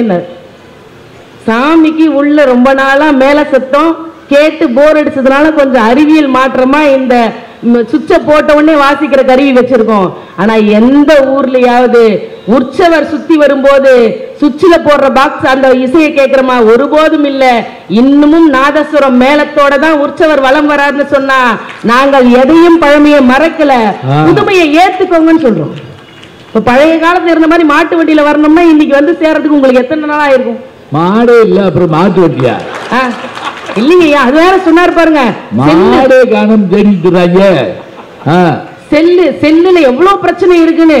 காலையில ஐயா திருச்சியில விட்டுட்டு போனதுக்கு அப்புறம் இங்க வந்து சேர்றதுக்கு எத்தனை தடவை போன் பண்ணி அவர்கிட்ட பேசி எங்களை எல்லாம் வழி நடத்துறதுக்கு இந்த கைபேசி தான் பயன்பட்டதுன்னு சொன்னா இந்த நிகழ்ச்சிக்கு வர்றதுக்கு கூட ஒரு அறிவியல் சாதனம் ஒரு மிகப்பெரிய கருவியா இருக்குங்கய்யா. இந்த இன்னைக்கு அறிவியல் கண்காட்சியில ஒரு பள்ளியில ஒரு மாணவி ஒரு ஃபர்ஸ்ட் பிரைஸ் வாங்குறா. வாங்கின உடனே நாசாக்கு செலக்ட் ஆகுறா. செலக்ட் ஆன உடனே அந்த மாணவி எந்த ஊர்னா புதுக்கோட்டை மாவட்டம் ஆதனங்கோட்டையை சேர்ந்த ஜெயலட்சுமின்னு அந்த குழந்தையோட பேரு. 10ஆம் வகுப்பு படிக்கிற பொண்ணு. அவளுக்கு நாசாக போறதுக்கு காசு இல்ல. எல்லாருமா சேர்ந்து நாங்க உதவி பண்றாங்க, காசு வந்துருச்சு. திருச்சியில இருந்து ஒரு அமைப்பு போய் கேட்கறாங்க, நாங்க உதவி பண்றோம் உனக்குன்னு சொன்னோன்னே அந்த குழந்தை சொல்றா, எனக்கு நாசாக போகிறதுக்கான பணம் வந்துருச்சு, எங்க ஊருக்கு கழிப்பறை இல்ல, வீட்டுக்கு ஒரு கழிப்பறை கட்டி கொடுங்கன்னு அந்த பெண் கேட்டா. அந்த குழந்தை கேட்ட உடனே 120 கழிப்பறைகளை 20,000 ரூபாய் செலவுல அந்த திருச்சி அமைப்பு கட்டி கொடுத்தாங்க. அந்த குழந்தையோட பேரோட மகாராஷ்டிரா பள்ளி பாட புத்தகத்துல கனவு மெய்ப்பட வேண்டும் அந்த பெண்ணோட படத்தோட பாடமா வந்திருக்கான்னு சொன்னா. அறிவியலுடைய உச்சக்கட்டம். குழந்தைங்களை குறை சொல்லிட்டே இருக்காதீங்க, குழந்தைய ஊக்கப்படுத்துங்க. இன்னைக்கு நல்ல படம் இருக்கான்னு கேட்டாரு. சமீபத்துல வந்தது அமரன் ஒரு படம். ராணுவ வீரர்களின் உயிர் தியாகம் எப்படி பண்றாங்க, இந்த நாட்டுக்காக எப்படி உழைக்கிறாங்கன்னு தூக்கி நிறுத்தின படம் அமரன் படம். உங்க கண்ணுக்கு தெரியலையான்னு பல்வேறு நன்மைகள் இந்த சாய் பல்லவி பல்வேறு அறிவியல் சிவகார்த்திகேயன் நடிச்சிருக்காரு, ஞாபகத்துக்காக சொன்னேன். உண்மைதானங்க ஐயா. எவ்வளவு எப்படி அற்புதமான படங்கள் எனக்கு இருக்குன்னு சொன்னா, கண்ணு தெரியாதவங்க மாற்றுத்திறனாளி படிக்கவே முடியாது. கண்ணே தெரியல எப்படி படிக்க முடியும்? அவங்க வாழ்க்கையே முடங்கி போச்சுன்னு அவங்க உட்கார்லையே. ஆனா அந்த கண்ணு தெரியாதவங்க கூட படிக்கிறதுக்காக 1824வது வருஷம் பிரைலிங்கிற ஒரு எழுத்து முறையை அறிமுகப்படுத்தி அவங்களாலும் சாதிக்க முடியும்னு ஹெலன் கெல்லருங்கிற ஒரு பெண் அமெரிக்காவுடைய ஆகச்சிறந்த எழுத்தாளரா இருக்காங்கன்னு சொன்னா, இந்த அறிவியல் சாதனம் கண்ணு தெரியாதவங்களை வீட்டுல முடக்கி போடல, அடுத்த கட்ட நிலைக்கு கொண்டு போகுதுன்னு சொன்னா நிச்சயமாக வாசிப்பு வளர்ந்துதானங்க ஐயா இருக்கு. சொல்லுங்க, இன்னைக்கு எத்தனை பதிவுகளை கேட்டு பல்லாயிரம் புத்தகம் படிச்சுட்டே இருக்காரு ஐயா. எப்பயுமே சொல்வாரு நிறைய புத்தகம், வீட்டுக்கு போனாலும் 1 மணி நேரம் படிச்சுட்டு தான் படுப்பேன் பாரு. அந்த படிச்சு இன்னைக்கு அவர் போட்ட பதிவுகள் மூலமா அதை கேட்டு பயன்பெறக்கூடிய எத்தனை பயனாளர்கள் இருக்காங்க தெரியுமா? ஜி ஞானசம்பந்தர் அப்படிங்கிற அந்த யூடியூப் சேனல்ல யோசிச்சு பாருங்க, காலத்தால் அழிக்க முடியாம இருக்கு. ஓவிய கலை, தையல் கலை, இப்படி பல்வேறு கலைகள் இன்னைக்கு வளர்ந்துகிட்டே இருக்குங்க. கொரோனா நேரத்துல பசங்க என்ன பண்றதுன்னு தெரியாம யோசிச்சுக்கிட்டு இருந்த நேரத்துல எல்லா வீடுகள்லயும் தெரியும், குழந்தைங்க பேப்பர்ல கிராஃப்ட கட் பண்ணி மயில் வரையறது, ஓவியம் வரையறதுன்னு பண்ணாங்கன்னு சொன்னா இது எதுல இருந்து கத்துக்கிட்டாங்க? அந்த அறிவியல் சாதனமான செல்போன்ல இருந்து தானே அதை பண்ணாங்க, ஆன்லைன்ல படிச்சாங்க. மணிமேகலையில பட்டிமண்டபத்து பாங்கறிந்து ஏறுமின்னு ஒரு வார்த்தை இருக்கும். ஆனா இன்னைக்கு அந்த பட்டிமன்றத்தை உலக அளவில் இருக்கக்கூடிய தமிழர்களுக்கு கொண்டு போய் சேர்க்கக்கூடிய ஒரு பேச்சு கலையை ஆகச்சிறந்த நடுவராக இருக்கக்கூடிய எங்க ஐயா வளர்த்து கொண்டிருக்கிறாருன்னு சொன்னா, இந்த பேச்சு கலை கூட உலகம் முழுவதும் போய் சேர்வதற்கு அறிவியல் சாதனம் ஒரு மிகப்பெரிய விஷயமா இருக்கா இல்லையா? இந்த காஞ்சிபுரத்துல கட்டை கூத்து வளர்ச்சி சங்கம்னு ஒண்ணு இருக்கு. இந்த கட்டை கூத்து 1990களில் நலிவடைந்து வரும்போது அதை தூக்கி நிறுத்தணுங்கிறதுக்காக 2002வது வருஷம் ராஜகோபால் அப்படிங்கிறவரும் அவருடைய மனைவி நெதர்லாந்து நாட்டை சேர்ந்த அண்ணா எம்டேங்கிறவரும் சேர்ந்து இந்த சங்கத்தை உருவாக்கி இன்னைக்கு பல ஆயிரம் கல்லூரி மாணவ மாணவிகள் அந்த கட்டை குத்து பயிற்சி எடுக்கிறாங்கன்னு சொன்னா இதுதானங்க ஐயா கலையோட வளர்ச்சி. எப்படி உங்களால பேச முடியுது?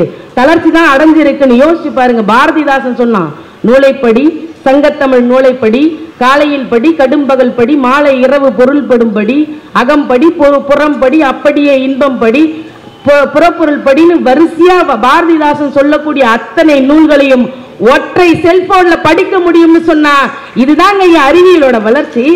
வாசிப்பு பழக்கம் எப்படி குறைஞ்சிருக்குன்னு சொல்றீங்க? நிறைவா நான் எப்படி சொல்றேங்க ஐயா, கழுத்துக்கு கீழே செயல் இருந்து போச்சு ஒருத்தருக்கு. 21 வயதுல அவருக்கு அந்த நரம்பு நோய் வருது. எதுவுமே பண்ண முடியாதுன்னு சொல்றாங்க.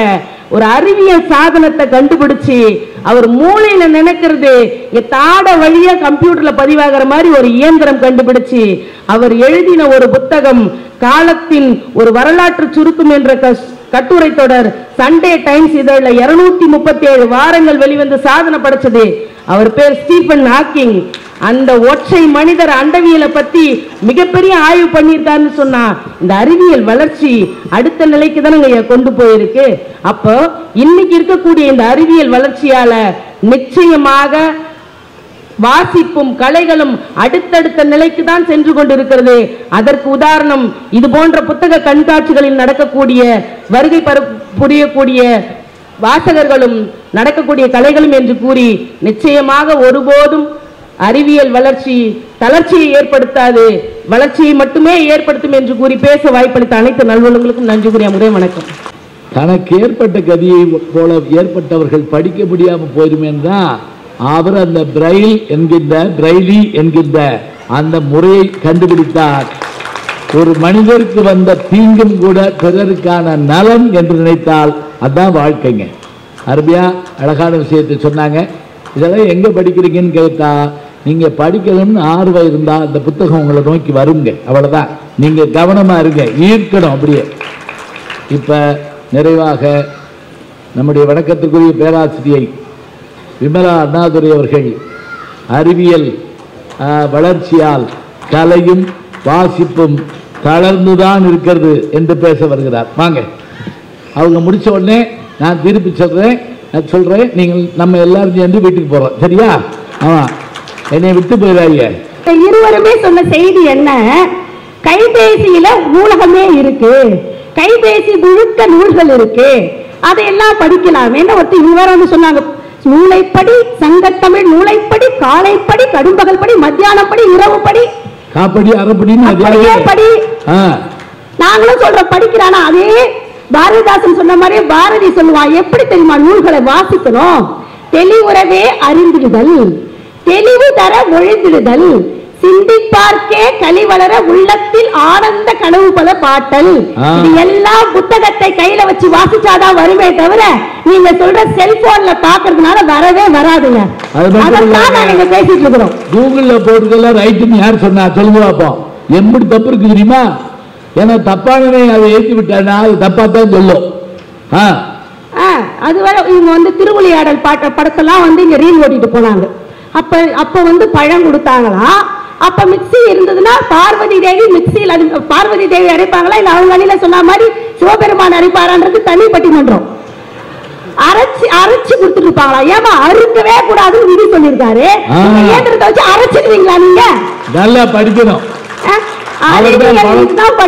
பழக்க கூடாது சொல்லிட்டார்ல, புளியலாமா?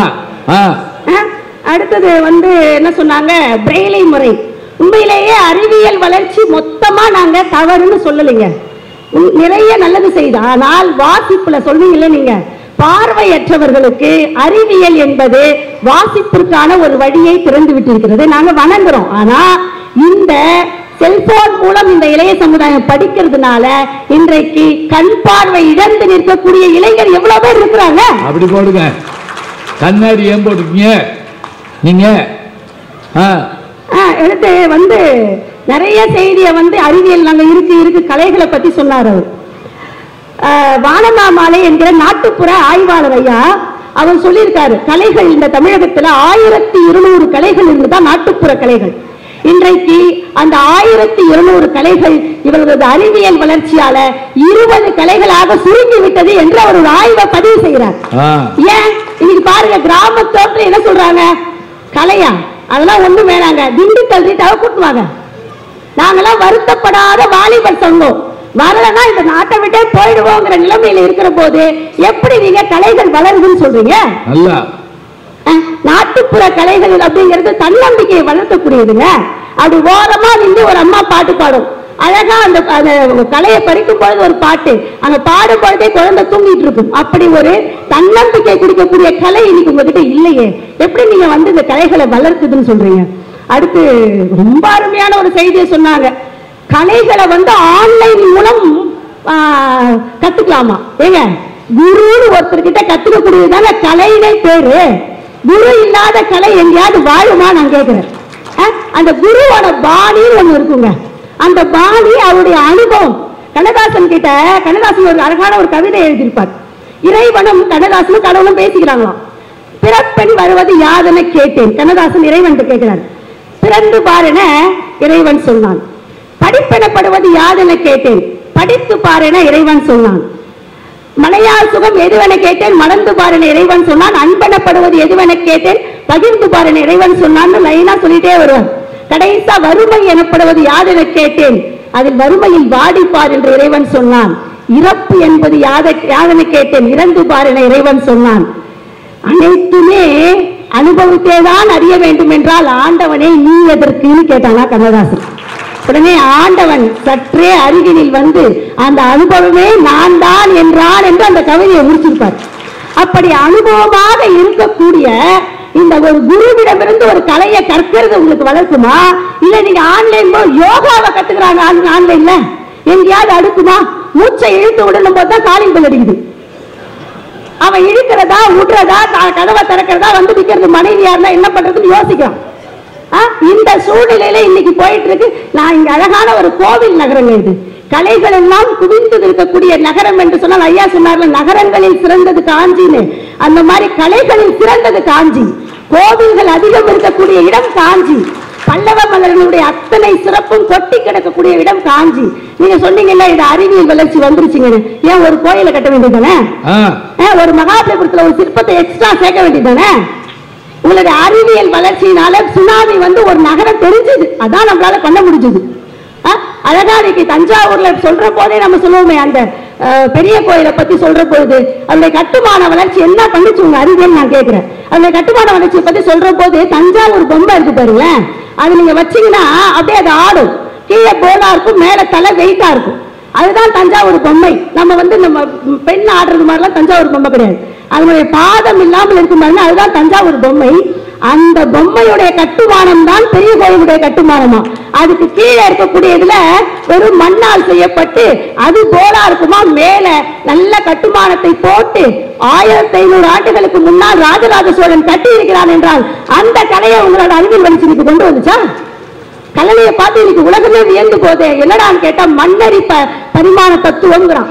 அது என்ன மண்ணரி பரிமாண தத்துவம்? நம்ம போய் கடற்கரையில நிக்கிற போது அந்த தண்ணி நம்ம தண்ணியில நின்னோம்னா காத்து தண்ணி இருந்து அடியே அதே சரன்னு மண்ணு போகும் பாருங்க.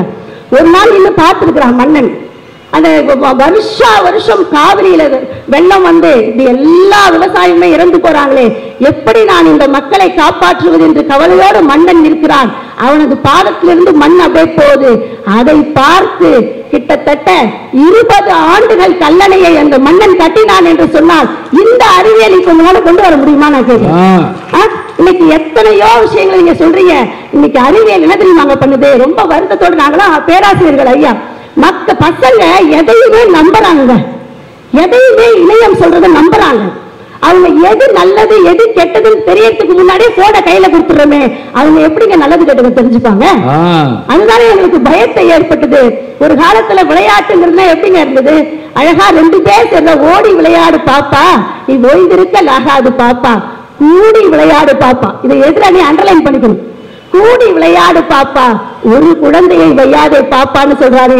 இன்னைக்கு ஒருத்தர் மட்டுமே செல்போன்ல விளையாடுறமே, 2 பேரும் விளையாடக்கூடிய விளையாட்டு எங்க போச்சு? ஒருத்தர் தான் விளையாடுறது நம்மால் நம்புறான். குடும்பத்தோடயோ நட்புகளோட சேர்ந்து விளையாடக்கூடியது இல்லாம போச்சு. கபடி, கிட்டிப்புள், பெண்களுக்கான எத்தனை விளையாட்டுகள் எல்லாவற்றையும் நாங்க வெந்து வெளியில அழகா உடற்பயிற்சிக்காரராக இருக்கக்கூடிய விளையாட்டுகள் இன்றைக்கு வெறும் பொழுதுபோக்காக தனி மனித விளையாட்டாக மாற்றி இருக்கிறது இந்த செல்போன். இதுதான் வாசிப்பையும் கலைகளையும் வளர்க்கிறதா என்ற கேள்வியை நான் எதிரணி முன்வைத்து இதுகாரம் அமர்ந்து கேட்ட உங்களோட பாத மலர்களை தொட்டு வணங்கி விடைபெறுகிறேன். நன்றி, வணக்கம். என்ன கேட்டேன் அப்படின்னா, இவர் பாடின அந்த பாட்டுக்கு அது யார் எழுதுனதுங்கிற விஷயத்த உங்கள்கிட்ட தான் கேட்டுக்கிட்டு இருந்தேன். நீங்க சொல்லணும் அல்லது நான் சொல்லணும், மேடை நீங்க சொல்லணும், இவர் சொல்லணும், நான் சொல்லணும், நீங்க சொல்லணும். ஒரு பேச்சாளரை போய் திடுக்கிட வைக்க கூடாது. சில பேர் அழுதுட்டே ஒடியாந்துருவாங்க. மேடை பேச்ச ஈஸி இல்லைங்க. நான் 8ஆம் கிளாஸ் படிக்கிறப்ப முதல்ல எங்க அப்பா எங்க பள்ளிக்கூடத்துல இலக்கிய மன்றத்தில் பேச சொன்னாரு. மேடையெல்லாம் ஒண்ணும் கிடையாது, பெஞ்சத்துக்கு போட்டு விட்டாங்க. அதுல மேல ஏறி கிடுகிடுன்னு ஆடி பெஞ்சையும் சேர்த்து ஆட்டி உங்களிடையே பேச வந்திருக்கிற நான் சொல்லி என் பேர் மறந்து போச்சு. உங்களிடையே பேச வந்திருக்கிற நான், என் பேர் மறந்து போச்சு. மறந்து போச்சுன்னா மறந்தே போச்சு. லார்ட் மவுண்ட் பேட்டன் பிரபு பேர்லாம் ஞாபகம் வருது, லாலா லஜபதி ராய் பேர்லாம் ஞாபகம் வருது, ரஜினி முகமது பேர்லாம் ஞாபகம். என் பேர் யார் சொல்லுவா? நான் கிட்ட இருக்க கீழே இருக்க இறக்கடா கீழே பண்ணிட்டு எப்படி இருக்கும்? அழகா சொன்னாங்க. கண்ணாசனுடைய அந்த அந்த கவியரங்கத்தில் பாடின பாட்டுங்க. கண்ணாசன் சினிமாவில் மட்டும் பெரிய ஆள் கிடையாதுங்க. ஒரு முறை அமெரிக்கன் காலத்துக்கு வந்திருந்தாரு. அப்ப அவர் என்ன சொல்றாங்க, தலைப்பு கொடுக்குறாங்க, காலத்தின் கோலம். இதுதான் தலைப்பு. இதுல அவருக்கு முன்னாடி சில பேர் கவிதை வாசிப்பாங்கன்னு சொல்றாங்க, பையங்கள்லாம் வாசிக்கிறாங்க. அப்ப இவர் அங்க ஒரு அந்த கடைசியா இருந்த பையன் ஏதோ பேசிக்கிட்டு இருக்காரு. பேசிட்டு அந்த பையன் வந்து கவிதையை வாசிக்க வர்றான். வாசிக்க வாசிக்க கத்துறாங்க, ஊழையிடுறாங்க, உட்காரு கொன்றுவோம் அப்படிலாம் சொல்றாங்க. அவன் அழுதுகிட்டே வந்து உட்கார்ந்துட்டான். இப்ப கண்ணதாசன் போறாரு, கைதட்டு பின்றாங்க. இன்னும் வாசிக்கல, அதுக்குள்ளே கைதட்டு பின்றாங்க. போன உடனே எல்லாரையும் பார்த்து வணக்கம் சொல்லிட்டு, நான் எழுதிய கவிதைன்னார். கைதட்டினாங்க.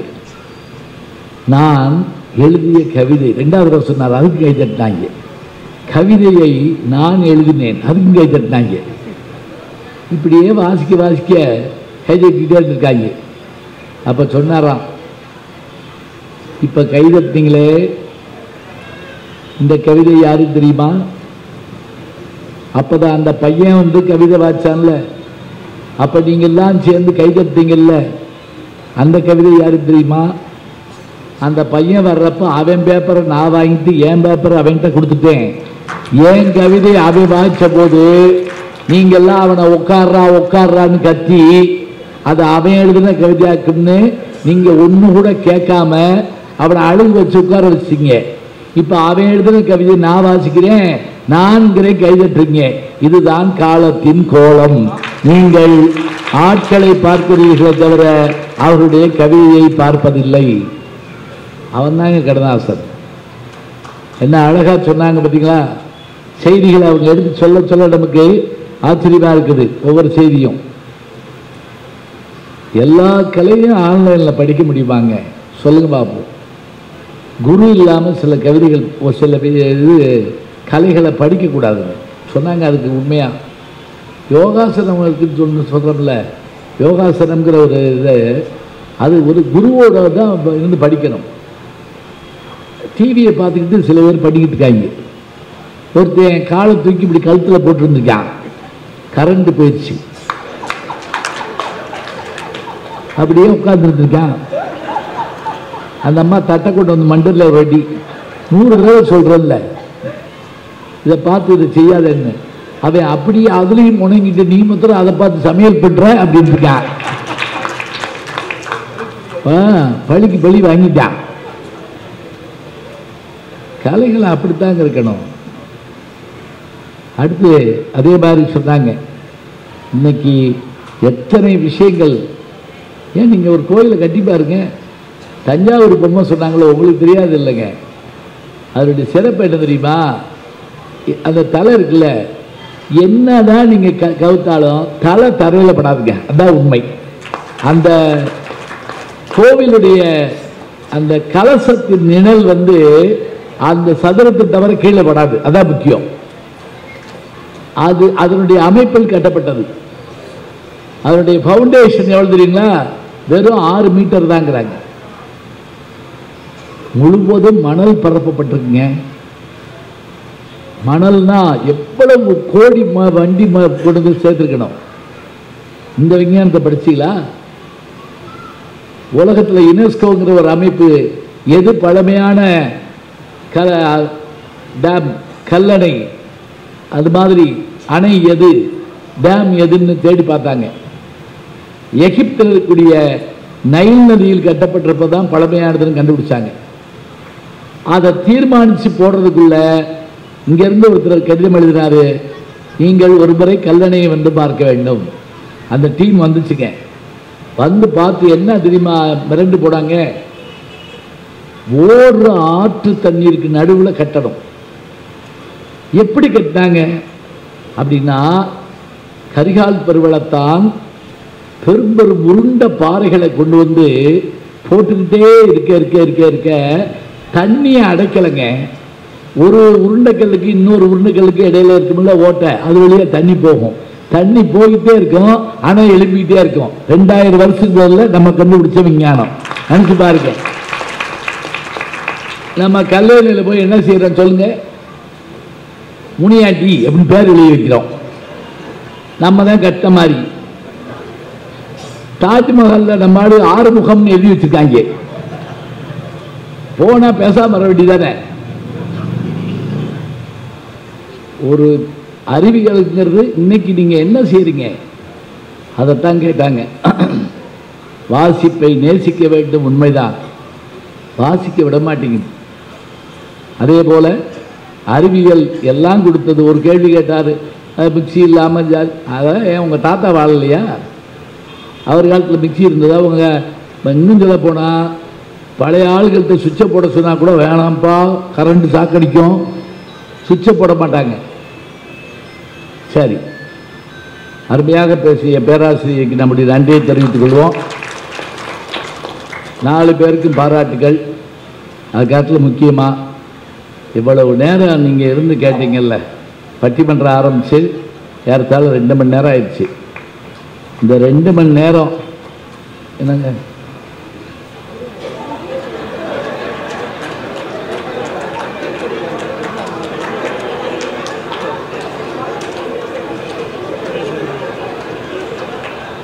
இது நீங்க பார்த்த வேலையா?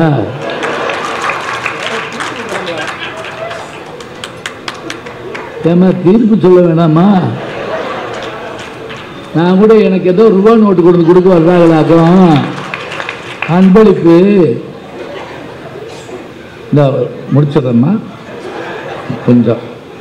நான் எந்த ஊர்லயும் இப்படி பார்த்ததில்ல சாமி. ஆர்வம் இருக்க வேண்டியதுதான், இப்படி இருக்கக்கூடாது. சரி, இந்த 2 மணி நேரம் ஒரு சினிமா எடுக்கணும்னா 500 கோடி செலவாகும்.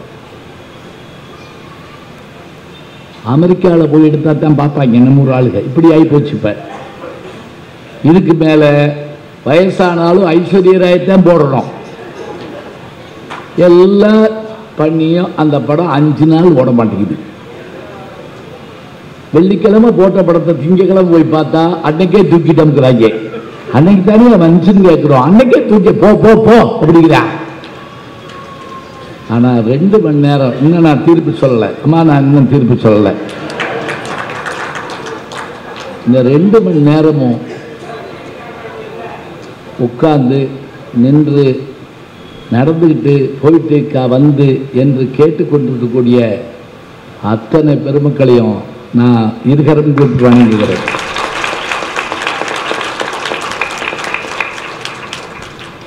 ஏன்னா நாங்கள் நல்லா பேசி நீங்கள் கேட்டீங்கன்னு நான் சொல்லலைங்க. நீங்கள் நல்லா கேட்டதுனால தானே எங்களால் நல்லா பேச முடியும். நீங்கள் சரியாக கேட்காம கொட்டாய் விட்டு உட்காந்துருக்கீங்க வைங்க, இன்னும் சில பேர் பிடிச்சிட்டு இருந்தா அவரு மனுஷன் தானே அப்படின்னு சொல்லிட்டு இருப்பாங்க. டெல்லியில் ஒரு தடவை பேசிட்டு இருந்தேன் பட்டிமன்றத்தில். கீழே இருந்த ஒருத்தர் செல்போனில் சத்தமாக சொல்றாரு, முடியலை அப்படின்னாரு. நான் என்ன முடியல, என்ன இல்லை பட்டிமன்றம் முடியலன்னு சொன்னேன் அப்படின்னாரு. இவ்வளவு நேரம் நல்லா கேட்குறீங்கன்னா 2000 வருஷம் முதல்ல திருவள்ளுவர் சொன்ன மாதிரி கேட்டார் பிணிக்கும் தகையவாய் கேளாரன் வேட்பமொழிவதாம் சொல். கேட்டார்னா என்ன தெரியுமா? அது இறந்த காலத்தில் எழுதுறாரு. எப்படி கேட்டார்? கேட்பார்னா எதிர்காலம், கேட்டுக்கொண்டிருக்கிறார்னா நிகழ்காலம். ஏற்கனவே பேச்சை கேட்டவர்களாக இருந்தாலும் மீண்டும் அமர்ந்து கேட்கும்படியாக எவன் பேசுகிறானோ, கேட்பவர்கள் மட்டுமல்லாது கேளாதவர்கள்னா பட்டிமன்றத்தை கேளாதவர்கள் மட்டுமில்லை, பகைவர்கள்னு ஒரு அர்த்தம். பகைவனும் விரும்புமாறு யார் பேசுகிறார்களோ அதுதான் பேச்சு. பேச்சாளன் கேட்டுக்கொண்டிருப்பவர்களை கட்டி போட வேண்டும் தன் பேச்சால். எப்படி? பேச்சாளன் தன்னுடைய பேச்சால் கேட்டுக்கொண்டிருப்பவர்களை கட்டி போட வேண்டும். ஒரு ஊர்ல பேச்சாளனை கட்டி போட்டிருக்காங்க. இனிமே நீ எங்கேயும் போய் பேசக்கூடாது, அவ்வளவு மோசமா பேசுறவன் இருக்கானா? ஒருத்தர் தற்கொலை பண்ணிச்சாருக்காக ரயில் ரோட்டை நோக்கி ஓடிட்டான். அந்நேரம் இப்படி ஒரு பேச்சை கேட்டான், யூட்டர்ன் எடுத்து வந்து இப்படி உட்காந்துட்டான். அவரையே உத்து பார்த்துக்கிட்டே இருந்தான். பேசி பிடிக்கும் அவர் காலில் விழுந்துட்டான். அவர் தூக்குத்தார். அப்படி என்ன என்ன என்ன தற்கொலை பண்ணி சாக தெரிஞ்சையா, உன் பேச்சை கேட்டேன், திரும்பி வந்துட்டேன். இவர் கண் கலங்கிச்சு. அவனை கட்டி பிடிச்சுக்கிட்டார். அவ்வளவு நல்லா பேசுனா, உன் தற்கொலையை தடுத்துட்டா, ஏன் திரும்பி வந்தேன்னாரு. நீ எல்லாம் உயிரோடு இருக்கப்ப நான் ஏன்டா சாணும் அப்படின்னா, நீ பேசிய கொள்ற, நீ இருப்ப நான் சாப்பிடா. சரி, ஆரம்பிச்ச போது இருந்த உற்சாகத்தோடு இப்பவும் இருக்கீங்க, ரொம்ப சந்தோஷம் எனக்கு. இப்ப அறிவியல் வளர்ச்சி தடுக்க முடியாதது. அந்த அறிவியல் வளர்ச்சியால் என்ன நேர்ந்திருக்கிறது என்றால், வாசிப்பு குறைந்திருக்கிறது, கலைகளுடைய வளர்ச்சியும் குறைந்திருக்கிறது அப்படின்னு இவங்க சொல்லியிருக்காங்க. அப்படிலாம் ஒன்றுமில்ல, காலத்துக்கு ஏற்ப அது மாறி இருக்கிறதுன்னு அவங்க சொல்லியிருக்காங்க. எப்படி தீர்ப்பு சொல்லலாம்? அறிவியல் வளர்ச்சியால் கலைகளும் வாசிப்பும் வளர்ந்தும் இருக்கிறது, தளர்ந்தும் இருக்கிறது. நன்றி வணக்கம் அப்படி நான் சொன்னா நீங்க என்ன செய்வீங்க? பாவி, இதை 7:30க்கு சொல்லியிருந்தா நல்லா இருந்திருக்குமே, இதை சொல்லவா இந்த பாடுபட்டீங்க, இதுக்கு 7 காப்பி வேற குடிச்சீங்க அப்படி கேட்பீங்க. இல்லை, நமக்கு எல்லாம் தெரிஞ்சாலும் கூட ஒரு கேட்டுக்கிடுவோமே அப்படிங்கிறதுக்காகத்தான். இப்போ அவங்க நிறைவாக சொல்கிற போது இந்த அணியில் கவலையோடு தான் சொன்னாங்க. இப்படி ஒரு தலைப்பு அவர்களுக்கு என்ன பிடிச்சா இருக்கு, இல்லை போகிற போக்கில் செல்லை இப்படி தூக்கி போட்டு போயிட போகிறாங்களா? இல்லை. ஆனால் அறிவியல் வளர்ச்சியால் என்னென்ன மாறி இருக்குன்னு சொன்னாங்க. அதில் அவங்க சொன்ன விஷயங்களெல்லாம் நம்ம மறக்கக்கூடாது. எது எழுதுறதே மறந்து போச்சுங்க. நீங்கள் வேற ஒன்றும் வேண்டாம், +2 வரைக்கும் படிச்சிருக்கக்கூடிய ஒரு பையனையோ பொண்ணையோ கூப்பிட்டு ஒரு பக்கம் ஒரு கடிதம் எழுதி சொல்ல, கடிதம் கூட வேண்டாம், ஒரு விண்ணப்பம் எழுதி சொல்லுங்க பார்ப்போம். விண்ணப்பத்துக்கு 2 சொல்லியா 3 சொல்லியான்னு பல பேருக்கு தெரியாது. சில பேர் விண்ணப்பம்னா என்ன ஊத்தப்பம் கேள்விப்பட்டிருக்கேன். விண்ணப்பம்னா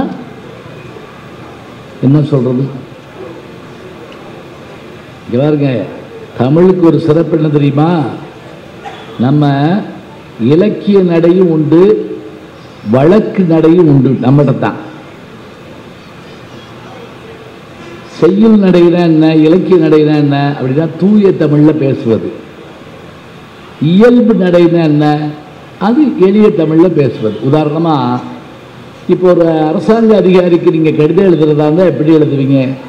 அனுப்புனர், பெறுநர், ஐயா எங்களுடைய வீதியில் 2 நாட்களாக மின்சார விளக்கு எரியவில்லை, தாங்கள் அதை சீர் செய்து தருமாறு கேட்டுக்கொள்ளுகிறேன், இப்படிக்கு பெயர் போடுவோம். இது இலக்கிய நடை. இதே மாதிரியா வீட்டில் பேசுறோம்? அம்மாட்ட போய் உட்கார்ந்து, அன்னையே அரும்பசியால் அல்லலுறுகிறேன், அன்னம் இடுவாயா?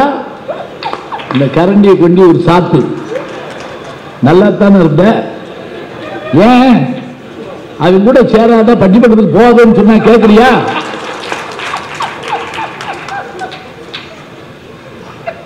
அங்க போய் அம்மாட்ட போய் இப்படி பேசலாமா? இல்ல காதலிட்ட போய் இப்படி பேசலாமா? அதுக்குன்னு ஒரு மொழி நடை இருக்கு. குழந்தைகிட்ட போய் பேசி பாருங்களேன், குழந்தை மாதிரி சில பேர் பேசுவாங்க. ஒரு குழந்தைகிட்ட போய் ஒரு அம்மா மம்மு தின்னியா, அப்பா இங்க அத்தை இங்க அப்படின்னு கேட்டுட்டு இருக்கு. அந்த குழந்தை நல்லா பேசியிருக்கு, ஏன் இப்படி பேசுற நீ அப்படின்னு கேட்டுருக்கு. இது குழந்தை மாதிரி பேசுது, அது பெரிய பிள்ளை மாதிரி பேசுது. இப்ப இதைத்தான் இவங்க கேட்குறாங்க, என்னென்ன விஷயங்கள்ல மாறி போச்சு, மொழி சிதைஞ்சு போச்சு, கவிதை சொன்னா புரியல. நான் அனுபவிக்கிறேங்க. நான் இங்க மட்டும் இல்லை, பல கல்விக்கூடங்களில் பல்கலைக்கழகங்களில் போய் பேச போறப்ப நல்ல நகைச்சுவையோ நல்ல கவிதையோ ஸ்லேடையோ சொன்னா புரியல. ஸ்லேடைன்னா தெரியுங்களே உங்களுக்கு, ஒரு சொல்லு இன்னொரு பொருள் தந்தா ஸ்லேடை. அந்த ஸ்லேடையை சொன்னா புரிஞ்சுக்கிட மாட்டேங்கிறாங்க. அப்புறம் நான் அதுக்கு ஒரு விளக்கத்துக்கு ஒரு ஸ்லேடை சொல்ல வேண்டியது. ஒரு வாத்தியார் பாடம் நடத்திக்கிட்டு இருந்தாரு. ஒரு பாட்டு வந்துச்சு, இந்த பாட்டை பாடினா நல்லா இருக்குன்னு வாத்தியார் சொன்னாரு. ஒரு பையன் எந்திரிச்சு என்ன கேட்டான் தெரியுமா? ஐயா உங்களுக்கு பாட தெரியுமான்னு தானே கேட்கணும். அவன் என்ன கேட்டான் தெரியுமா? ஐயா நான் அவங்கள பாடையில பார்க்கணும்யா அப்படின்னு இருக்கான். இதுவும் புரியலையா? ஐயா நான் உங்களை பாடையில பார்க்கணும்யா. இன்னொருத்தர் எந்திரிச்சு எப்ப பார்க்கலாம்யா அப்படின்னு இருக்கான். அவர் என்ன வார வாரமா போறாரு? இந்த பாடுகிற போதுங்கிற ஒரு சொல்லு ரெண்டாவது பொருள் வர்ற போது அதுல ஒரு சின்ன நகைச்சுவை இருக்கும். வசைபாட காலபேகம் மாதிரி ஸ்லேடை பாடுவதற்கென்று பல புலவர்கள் இருந்தார்கள். ஒரு சொல் இன்னொரு பொருளை அள்ளி தரணும், அதான் சிறப்பு. சரி, இவங்க இன்றைக்கு மொழி இப்படி ஆகிவிட்டது, எழுத்து இப்படி ஆகிவிட்டது, அதே போல வாசிப்பு குறைந்து போனது. அப்படி குறைந்து போனதன் காரணமாக நம்மால் என்ன செய்ய முடியவில்லை? கலைகளை வளர்க்க முடியவில்லை. எல்லாத்தையும் டிவியில் பார்த்துட்டோம்னா உண்மையான கலைஞருக்கு ஒரு கைதட்டு வேணாமா? நினைச்சு பாருங்க. பாருங்க, உலகத்திலேயே சிறந்த நடிகர் சிவாஜி கணேசனுங்க. அவர் சினிமாவில் நடித்தாலும் கூட நாடகத்துக்கு போய் நடிக்க போவாருங்க. ஏன் நாடகத்துக்கு நடிக்க போவார்னா, நாடகத்தில் கைதட்டு வாங்குறத கேட்டால் தான் நம்ம உயிரோடு இருக்குன்னு அவருக்கு நம்பிக்கை வருமா. அது எதில் சொல்வார் தெரியுமா? ராஜபாட் ரங்கதுரைன்னு ஒரு படம். அதில் தன் தம்பிக்காக பணக்கார மாதிரி வேஷம் போட்டு போவார். அப்புறம் அந்த வேஷத்தை கலைச்சிடுவார்.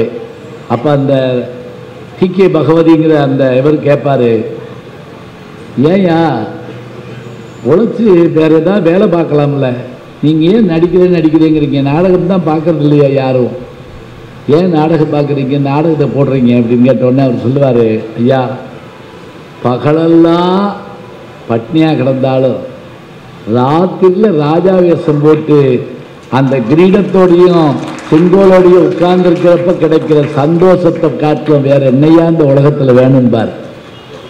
அதுதான் நடிப்பு. இன்னைக்கு எல்லாத்தையும் தொலைக்காட்சியில் பார்க்குறோங்கிறோம், அது எல்லாத்தையும் இதில் கேட்டுறோங்கிறோம். சரி, அப்படியா யோசிச்சு பாருங்க. ஒரு தொலைக்காட்சி இருந்துச்சு ஒரு காலத்தில், எது நமக்கு பொதிகை மாதிரி ஒன்று இருந்துச்சு. வெள்ளிக்கிழமை ஒளியும் ஞாயிற்றுக்கிழமை ஒரு பழைய படம், இவ்வளவுதான். அன்னைக்கு தான் சந்தோஷமாக உட்காந்து எல்லாரும் குடும்பத்தோடு பார்ப்போம். அதில் செய்தி சொல்லுவாங்க நடுவில். அந்நேரம் எல்லோரும் சாப்பிட போயிடுவாங்க, சீக்கிரம் சாப்பிட்டு வந்து படம் போட்டுருவாங்க. நாட்டுக்கு தேவை செய்தி. படத்தை அப்புறம் கூட பார்க்கலாம், ஆனால் அதை பற்றி நம்ம கவலைப்பட மாட்டோம். இதே மாதிரி ஒரு இது இருந்தது, ஒரு சேனல் இருந்தது. ஆனால் இன்னைக்கு எத்தனையோ சேனல். இவர் சொல்கிறது அவர் இல்லைங்கிறாரு, அவர் சொல்கிறது அவர் இல்லைங்கிறாரு, இந்த 2 பேர் சொல்கிறது 3வது டிவி இல்லைங்குது. நம்ம எது நடந்தாலும் பேசாமல் உட்காந்துருக்கோம். நமக்கு எதை பற்றியும் கவலை இல்லை. ஒரு வீட்டில் திருடனை பிடிச்சி கட்டி வச்சுருந்துருக்காங்க. இன்ஸ்பெக்டர் வந்தவொடனே கேட்டார், இவனை எப்படிப்பா பிடிச்சிக்கன்னு. இவன் மாடியில் போய் பீரோவை திறந்து நெக்லஸ் எடுத்திருக்கேன், நாங்கள் பார்க்கல. கீழே வந்து பெட்டியை திறந்து ரூபாய் எடுத்திருக்கேன், நாங்கள் பார்க்கல. சமயக்கட்டுக்குள்ள போய் 3 தோசை சுட்டு தின்னுருக்கேன், நாங்கள் பார்க்கல. நாங்கள் பார்த்துக்கிட்டு இருந்த டிவி பெட்டியை தூக்குட அப்போ பிடிச்சோம். இதுக்கு வேற என்ன வேணும்? அதை திருடனும் சேர்ந்து கூட உட்காந்து பார்த்தாலும் பார்க்கலாம். இப்படி ஆயிடுச்சே நிலைமை. அவங்களுடைய கவலை அதுதான். பிள்ளைகள் விடாம செல்லு பார்த்தா என்ன ஆகுமா, மூளையில சுரக்கக்கூடிய ஒரு சுரப்பி நின்று போயிடுவாங்க. வறட்சி ஏற்பட்டுருச்சுன்னா எப்படி முழங்கால் கைகால் வலி ஏன் வருதுன்னா, அதில் இருக்கக்கூடிய எண்ணெய் பசை குறைஞ்சு போய் அந்த ஜவ்வுகளுக்கு கிடைக்க வேண்டியது கிடைக்கலன்னா அந்த வலி வந்துருமா. மூளை அப்படி ஆயிருமா. நீங்கள் பிரைலி கண்டுபிடிச்சது சரி, ஆனால் இருக்கவன் கண்ணெல்லாம் கெடுத்துக்கிட்டு இருக்கீங்களே, அவன் என்னத்தை பார்ப்பான். இன்னொன்று எல்லாருமா சேர்ந்து உட்காந்து குடும்பத்தோடு பார்க்குற மாதிரி ஒரு நிகழ்ச்சி இருக்கா? ஒரு கேள்வி கேட்டாங்க. எந்த படத்தெல்லாம் தியேட்டரில் பார்க்கக்கூடாதுன்னு நினச்சோமோ அம்புட்டு டிவியில் வீட்டுக்கு வந்துடுச்சு. என்ன பாடுறாங்க என்ன ஆடுறாங்க கண்டுபிடிக்க முடியல. சில டான்ஸ் எல்லாம் வீட்டுக்குள்ளே குதிச்சிருவாங்க போல பயமாக இருக்குது. அதுவும் மோசமான படம் வந்துருச்சுன்னு வைங்க, குடும்பமே பதறிக்கிட்டு உட்காந்துருக்காங்க. ஒரு சீன் வந்துருச்சு, அசிங்கமான சீன். அப்பா கத்துனாரு, முன்னாடி உட்காந்து 8 வயசு போயிட்ட கண்ணை போடுறான் அப்படின்னாரு. அவன் ஒடியாந்து கப்பை கண்ணை முடிப்பிட்டான் அப்படியே. ஏன்னா அவனுக்கு கவலையா இருக்கும்ல, அப்பா கெட்டு போயிடுவாருன்னு. எவையெல்லாம் போயிடுச்சு, பண்பாடு போயிடுச்சு, மொழி நடை போயிடுச்சுங்க. நல்ல தமிழ் பேசலை, நல்ல மொழிகள் இல்லை. அதுக்கு காரணம் வாசிப்பு இல்லை, கலைகளை சொல்லிக் கொடுப்பதற்கான கலைக்கூடங்கள் இல்லை. அந்த கலைக்கூடங்கள் இல்லாமல் போகிறதுனால தான் நமக்கு இவையெல்லாம் ஏற்படுது. இப்படி இவங்க வரிசையாக கேட்க கேட்க கேட்க நமக்கு பதட்டம் ஏற்படுது. ஆமாம் இதெல்லாம் இருக்கு, இதுக்கு என்ன செய்யலாம்? இப்போ ஒரு கேள்வி கேட்குறோம். நான் சிங்கப்பூரில் பார்த்தேங்க, ஒரு குறிப்பிட்ட நேரத்துக்கு பிறகு இரவு 10 மணிக்கு மேலே அங்கே சேனல் ஓடாது. அரபு நாடுகளில் வாட்ஸ்அப் பயன்படுத்த முடியாது, தெரியுமா உங்களுக்கு? எப்படி பாருங்க. அப்போ ஏன் அவங்களுக்கு என்ன தெரியாதா? எல்லாரும் எல்லாம் பண்ண ஏன் விடலை? இவங்க அதான் கேட்குறாங்க. இப்படி வாசிப்பு குறைகிறது, கலைகள் அழிகிறது, மன வளர்ச்சிக்கு பாதிப்பு ஏற்படுகிறது, கண்கள் பார்வை குறைகின்றன. எனவே இந்த அறிவியல் வளர்ச்சியால் கலைகள் அழிகின்றன, வாசிப்பு குறைகின்றது என்று நான் இவங்களுக்கு இல்ல ஐயா, நீங்க என்ன அவள் மாதிரி விட ஆரம்பிச்சாரு.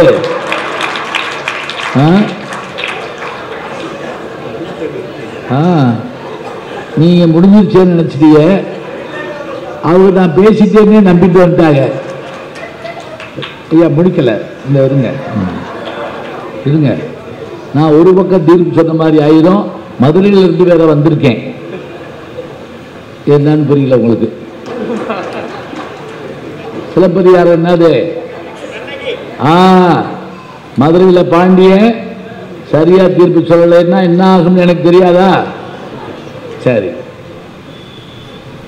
அறிவியலுடைய வளர்ச்சியை இவர் 2 பேரும் தடுக்க முடியுமா? நான் தடுக்க முடியுமா? சொல்லுங்க பார்ப்போம். யாராலையும் முடியாது. கரெக்டா சொல்றீங்க. அணுகுண்டை கண்டுபிடிப்பதற்கு காரணமாக இருந்த தியரியை கண்டுபிடிச்சவர் யார் தெரியுமா? இனிமேல கேள்வி பதில் புத்தகம்லாம் கிடையாது, பட கிளைமேக்ஸ்க்கு வந்துருச்சு.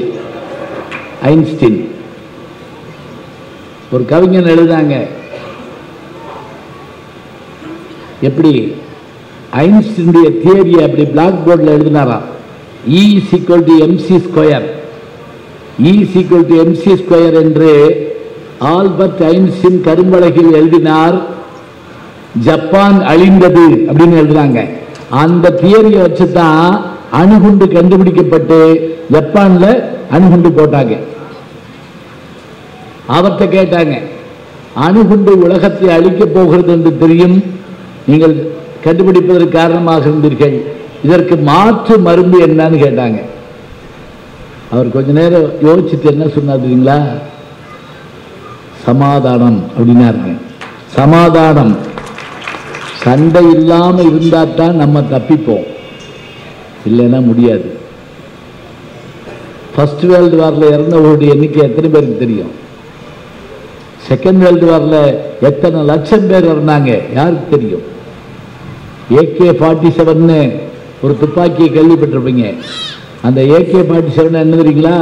அதை கண்டுபிடிச்சவருடைய பேரு வருஷம் 47. நல்ல வேளை செகண்ட் வேர்ல்டு வார்ல அது இல்லை. அது இருந்திருந்தா இன்னும் லட்சக்கணக்கான பேர் சேர்த்திருப்பாங்க. குண்டை போடாமலே சுடலாம், கிட கிட கிட கிட கிடன்னு சுட்டு வீழ்த்தலாம். இது நடக்கும். அதுக்காக என்ன செய்ய போறோம்? இவர் கேட்ட மாதிரி நம்ம போற வழியில ஆக்சிடென்ட்ல ஒருத்தர் அடிபட்டு கிடக்கிறாரு. உடனே என்ன செய்யறோம்? பாவம், இப்படி ஓட்டுப்பா, இந்த பக்கம் போ, அவ்வளவுதானே சொல்றோம்.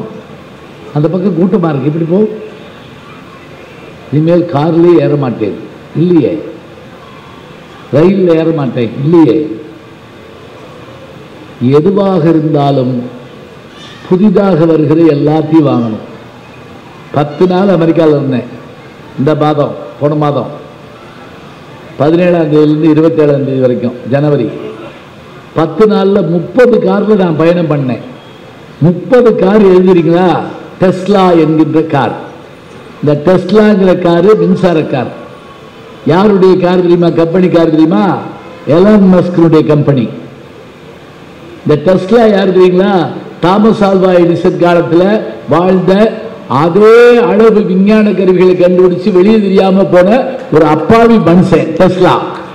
இது ஒரு கல்லூரியில் ஒரு மாணவர் என்கிட்ட கேட்டாருங்க, நீங்க தாமஸ் ஆல்வா எடிசனை பத்தி இவ்வளவு நேரம் பேசுறீங்களே, அதே காலத்தில் வாழ்ந்த இன்னொரு விஞ்ஞானி ஏன் மறந்து போனீங்கன்னு கேட்டாரு. அப்பதான் எனக்கு ஷாக் அடிச்ச மாதிரி இருந்துச்சு. ஆமா, டெஸ்லாவை மறந்துட்டேன். அவர் யார் தெரியுமாங்க?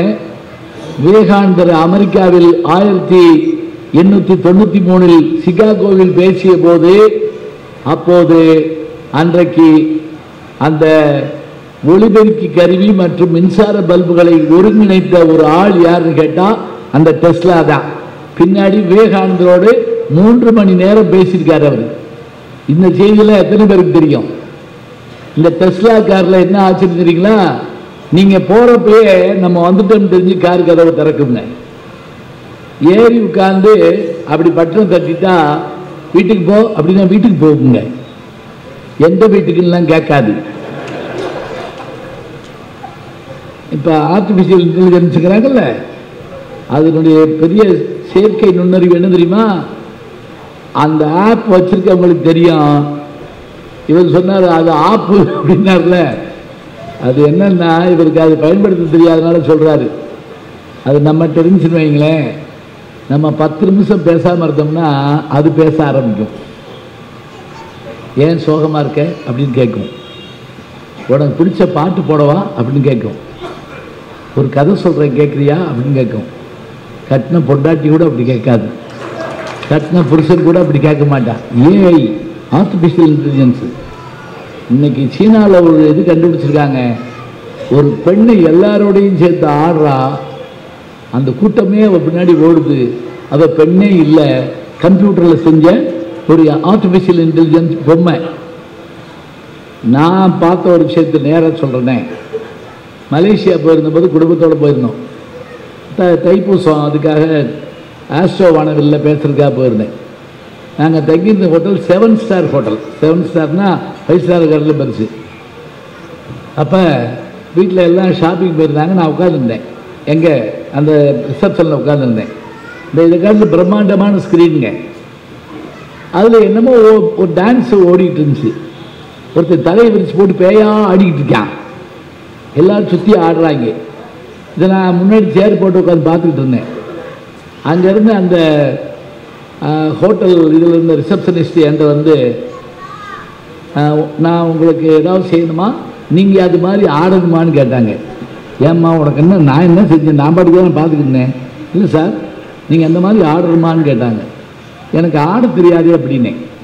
ரஜினி முருகன் படத்தில் கூட நீங்கள் பார்த்தீங்கன்னா கடைசி பாட்டு சீனில் அந்த டான்ஸ் மாஸ்டர்கிட்ட போய் நான் சொல்லி, சாமி என்னை ஆட வச்சுக்கூடாத, நான் மேடையில் பேசுறதுன்னு சொல்லிட்டு வந்தேன்.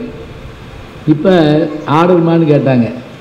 எப்படி ஆட முடியும்னு கேட்டேன். ஒன்றும் இல்லை, இங்கே வாங்க என்னை கூப்பிட்டு அந்த பெரிய ஸ்க்ரீனுக்கு முன்னாடி சின்ன கேமரா இருந்துச்சுங்க, அதில் என் முகத்தை அப்படி எடுத்தாங்க. நீங்கள் போய் அங்கே உட்காந்துக்கோங்கட்டாங்க. இப்போ அந்த அம்மா அப்படியே இது பண்ணி அந்த முகத்தை அந்த தலையை விரிச்சு போட்டு ஆடினால அவன் மூஞ்சில் போய் சேர்த்து விட்டுருச்சுங்க. பார்த்தா நான் பேயாட்டம் ஆடிக்கிட்டு இருக்கேன். அந்நேரம் பார்த்து எங்கள் வீட்டில் வந்துட்டாங்க. அதிர்ச்சியில் உறைஞ்சி போய், இது போன வட்டம் வந்தப்போ ஆடினதா அப்படின்னு கேட்டாங்க. ஐயோ நான் ஆடவே இல்லை. ஆடிக்கிட்டு இருக்கீங்க அப்புறம் ஆடவே இல்லைன்னு என்ன அர்த்தம்? அப்புறம் அந்த அம்மா வந்து சிரிச்சுக்கிட்டே உண்மையை சொல்லிடுச்சு. இப்போ நீங்கள் கேட்கலாம் இது எதுக்குன்னு. இது எதுக்கு தெரியுங்களா? 2 கால்களும் இல்லாத மாற்றுத்திறனாளிகள் நாமளும் ஆடுனா நல்லா இருக்குன்னு நினச்சாங்கன்னா அவர்கள் முகத்தை அங்கே வச்சு அவர்களையும் ஆடுமாறு செய்வதற்காக இந்த விஞ்ஞானம் இன்னைக்கு இருக்கு. தெரியுதா? இன்னைக்கு நினைச்சாலும் சிவாஜி கணேசன் நடிப்பை நாம பார்க்க முடியும். இன்னைக்கு நினைச்சாலும் கலைஞருடைய வசனத்தை கேட்க முடியும். புரட்சி தலைவருடைய பாட்டை ரசிக்க முடியும். இரவு 12 மணி ஆனாலும் கேட்க முடியும். வரி வடிவம் ஒளி வடிவமாகி, ஒளி வடிவம் காணொலியாகி எல்லாம் வந்துருச்சு. வாசிப்பு எப்படிங்க குறையும்? அமெரிக்காவில் நான் ஃப்ளோரிடாவிலேருந்து ஜாக்சன்வில் போய் இதை நோக்கி போயிட்டுருக்கேன். சான் பிரான்சிஸ்கோ போயிட்டுருக்கேன். என் கூட ஒரு 10 வயசு பையன் ஏறுறாரு. அவர் தான் வந்து பக்கத்தில் உட்கார்றாரு. அது லோக்கல் ஃப்ளைட்டு. ஒரு இதை திறந்து இதை லேப்டாப் எடுத்தாப்புல காதில் இது மாட்டிட்டு இப்படின்னொடனே லைப்ரரின்னு வந்துச்சுங்க. அதில் லைப்ரரியில் அந்த பையன் ஒரு புக்கை தொடுறான். அந்த புக்கு அப்படியே விரியுது. ஹாரி பாட்டர் 8வது பாகம். அது அப்படி கலராக வந்துகிட்டே இருக்கு. அந்த 10 வயசு பையன் ஹாரி பாட்டர் 60,000 அடி உயரத்தில் உட்காந்து படிக்கிறான். நான் கேட்டேன், இதை வாசிக்க முடியுமா இல்லை வேறு ஏதாவது உண்டா இல்லை அப்படின்னு கேட்டேன். உடனே அவன் காதில் மாட்டியிருந்தது எனக்கு எடுத்து கொடுத்தாங்க. ஹாரி பாட்டருடைய கதை அது சொல்லுதுங்க. காட்சி அதில் வருது. ஹாரி பாட்டருடைய கதையை அது சொல்லுது. இப்போ எனக்கு பார்வை இல்லைன்னாலும் நான் அதில் கேட்கலாம். எனக்கு காது கேட்கலைன்னாலும் நான் அதில் பார்க்கலாம். எது வேண்டுமானாலும் விண்ணில் பறக்கும் போது இதை செய்ய முடியும் என்பதை இன்றைக்கு விஞ்ஞானம் நிரூபித்திருக்கிறது. நமக்கு தெரிஞ்ச ஒரு எழுத்தாளி எவ்வளவுங்க சம்பாதிப்பான்? கார் வாங்குவான், பங்களா வாங்க தானே. ஹாரி பாட்டர் எழுதுற அந்த லேடி அவங்க விக்டோரியா மகாராணியினுடைய அரண்மனையை வாங்கியிருக்காங்க. எத்தனையோ அரண்மனைகள் இருக்குல்ல, அதில் ஒரு அரண்மனையை அந்த அம்மா வாங்கியிருக்கு. எப்படி வாங்கிச்சு? இந்த புத்தகத்தோட விற்பனை. இன்னைக்கு நம்ம இதில் அந்த மாதிரி வந்துருச்சு. ஓரளவுக்கு எல்லா புத்தகங்கள் வாங்குறாங்க, படிக்கிறாங்க. என்ன ஸ்கிரீன் மாதிரி இருக்கு. அவர் சொன்ன மாதிரி 7 இதில் வந்துச்சு புத்தகத்தில். புத்தகம் மின் இதாக வந்துச்சு. அது இப்போ என்னாச்சு அப்படின்னா ஒளி வடிவாகவும் வந்துருச்சு. எனக்கு ஆஸ்திரேலியாவிலேருந்து ஒருத்தவங்க ஃபோனில் சொல்லுவாங்க, நான் காலையில் ஆஃபீஸ் பெறப்படுறப்போ உங்களுடைய பேச்சை போடுவேன், ஆஃபீஸ் போகிற வரைக்கும் உற்சாகமாக இருப்பேன், மாலையில் சோர்வாக திரும்பி வர்றப்போ போடுவேன், அந்த மாலையில் நான் வீடு வர்ற வரைக்கும் சந்தோஷமாக இருப்பேன்.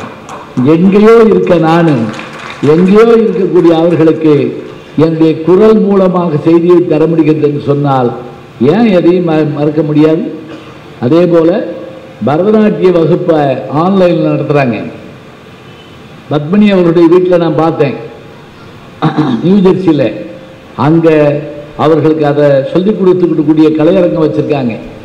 அவர்களுக்கு பிறகு அவருடைய சிஷ்யைகள் உலகம் முழுவதும் பரதநாட்டியத்தை சொல்லிக் கொடுக்கறதுக்கு ஆன்லைனில் சொல்லிக் கொடுக்குறாங்க. மருத்துவம் சொல்லப்படுது, விஞ்ஞானம் சொல்லப்படுது. பரீட்சைக்கு போகிறதுக்கு முதல்ல படிச்சுட்டு போகிறோம். இன்னைக்கு அதை ஒரு தடவை காதில் போட்டு கேட்டு போனால் போதும். இப்போ முடிச்சிடலாங்க. அதில் குறைபாடு இருக்கு, அதில் தப்பு இருக்கு, இல்லைன்னு நமக்கு தெரியாதா? இருக்கு. தப்பு இருந்தால் திருத்திக்கிறணும், குறை இருந்தால் மாற்றிக்கிறணும். அதுக்காக அதை தொடவே மாட்டேன் சொல்லலாமா? குளத்தோட கோச்சிட்டு ஒருத்தர் குளிக்காம போயிட்டு இருக்கான், இனிமே நான் குளத்துக்கே வரமாட்டேன். அதுக்கு என்ன வந்துச்சு? நமக்கு தானே நஷ்டம். நினச்சி பாருங்க. இன்றைய சூழலில் அறிவியல் வடிவங்களை மாற்றியிருக்கிறதே தவிர வழக்கத்தை மாற்றவில்லை. அதில் சில குறைபாடுகள் இருக்கலாம். அந்த குறைபாடுகள் காலப்போக்கில் மாற்றப்படும். தேவையானால் படிக்கலாம், இல்லாவிட்டால் விட்டுவிடலாம். எனவே கலைகள் அவங்க சொன்ன மாதிரி இந்த ஊர் கலை அமெரிக்காவில் இருக்கிறது. அமெரிக்காவில் பாடுகின்ற பாட்டு வேற ஒன்றும் வேண்டாம். இப்போ ஒரு 10 நாளாக ஒரு பாட்டு ஓடிக்கிட்டு தெரியுமா? ஒரு காதலை ஒரு காதலியை பார்த்து பாடிக்கிட்டே போகிற, என்னமோ ஒரு மொழியில் பாடுறான். நீ வந்து பணம் வந்தவொடனே விட்டுட்டு போயிட்ட, அவன் நீ தங்கம்னு சொன்ன விட்டுட்டு போயிட்டேன்னு ஒரு பாட்டு. அந்த பாட்டு என்ன பாட்டுன்னு எனக்கு தெரியல. அந்த பாட்டு அப்படி தீயா போட்டு நேற்று அந்த நேரில் பிடிச்சிட்டு வந்து மாப்பிள்ளை மாட்டிக்கிட்டாண்டா அப்படின்னு போட்டாங்க. கரெக்டாக நேரில் பேட்டி எடுத்து போட்டாங்க. எங்கேயோ சொல்லப்படுற ஒரு செய்தி உலகம் முழுவதும் ஒரு நிமிஷம் பகிரப்படுகிறது என்று சொன்னால் விரும்புங்கள், பகிருங்கள், பயனடையுங்கள். இதுதான் இன்றைய தாரக மந்திரம். அதனால் அறிவியல் வளர்ச்சியால் கலை வளர்கிறது, வாசிப்பு கூடுகிறது. நன்றி, வணக்கம். இந்த தகவல் உங்களுக்கு பிடிச்சிருந்தா லைக் பண்ணுங்க, உங்க ஃப்ரெண்ட்ஸுக்கு ஷேர் பண்ணுங்க, மறக்காம எங்க சேனலுக்கு சப்ஸ்கிரைப் பண்ணுங்க.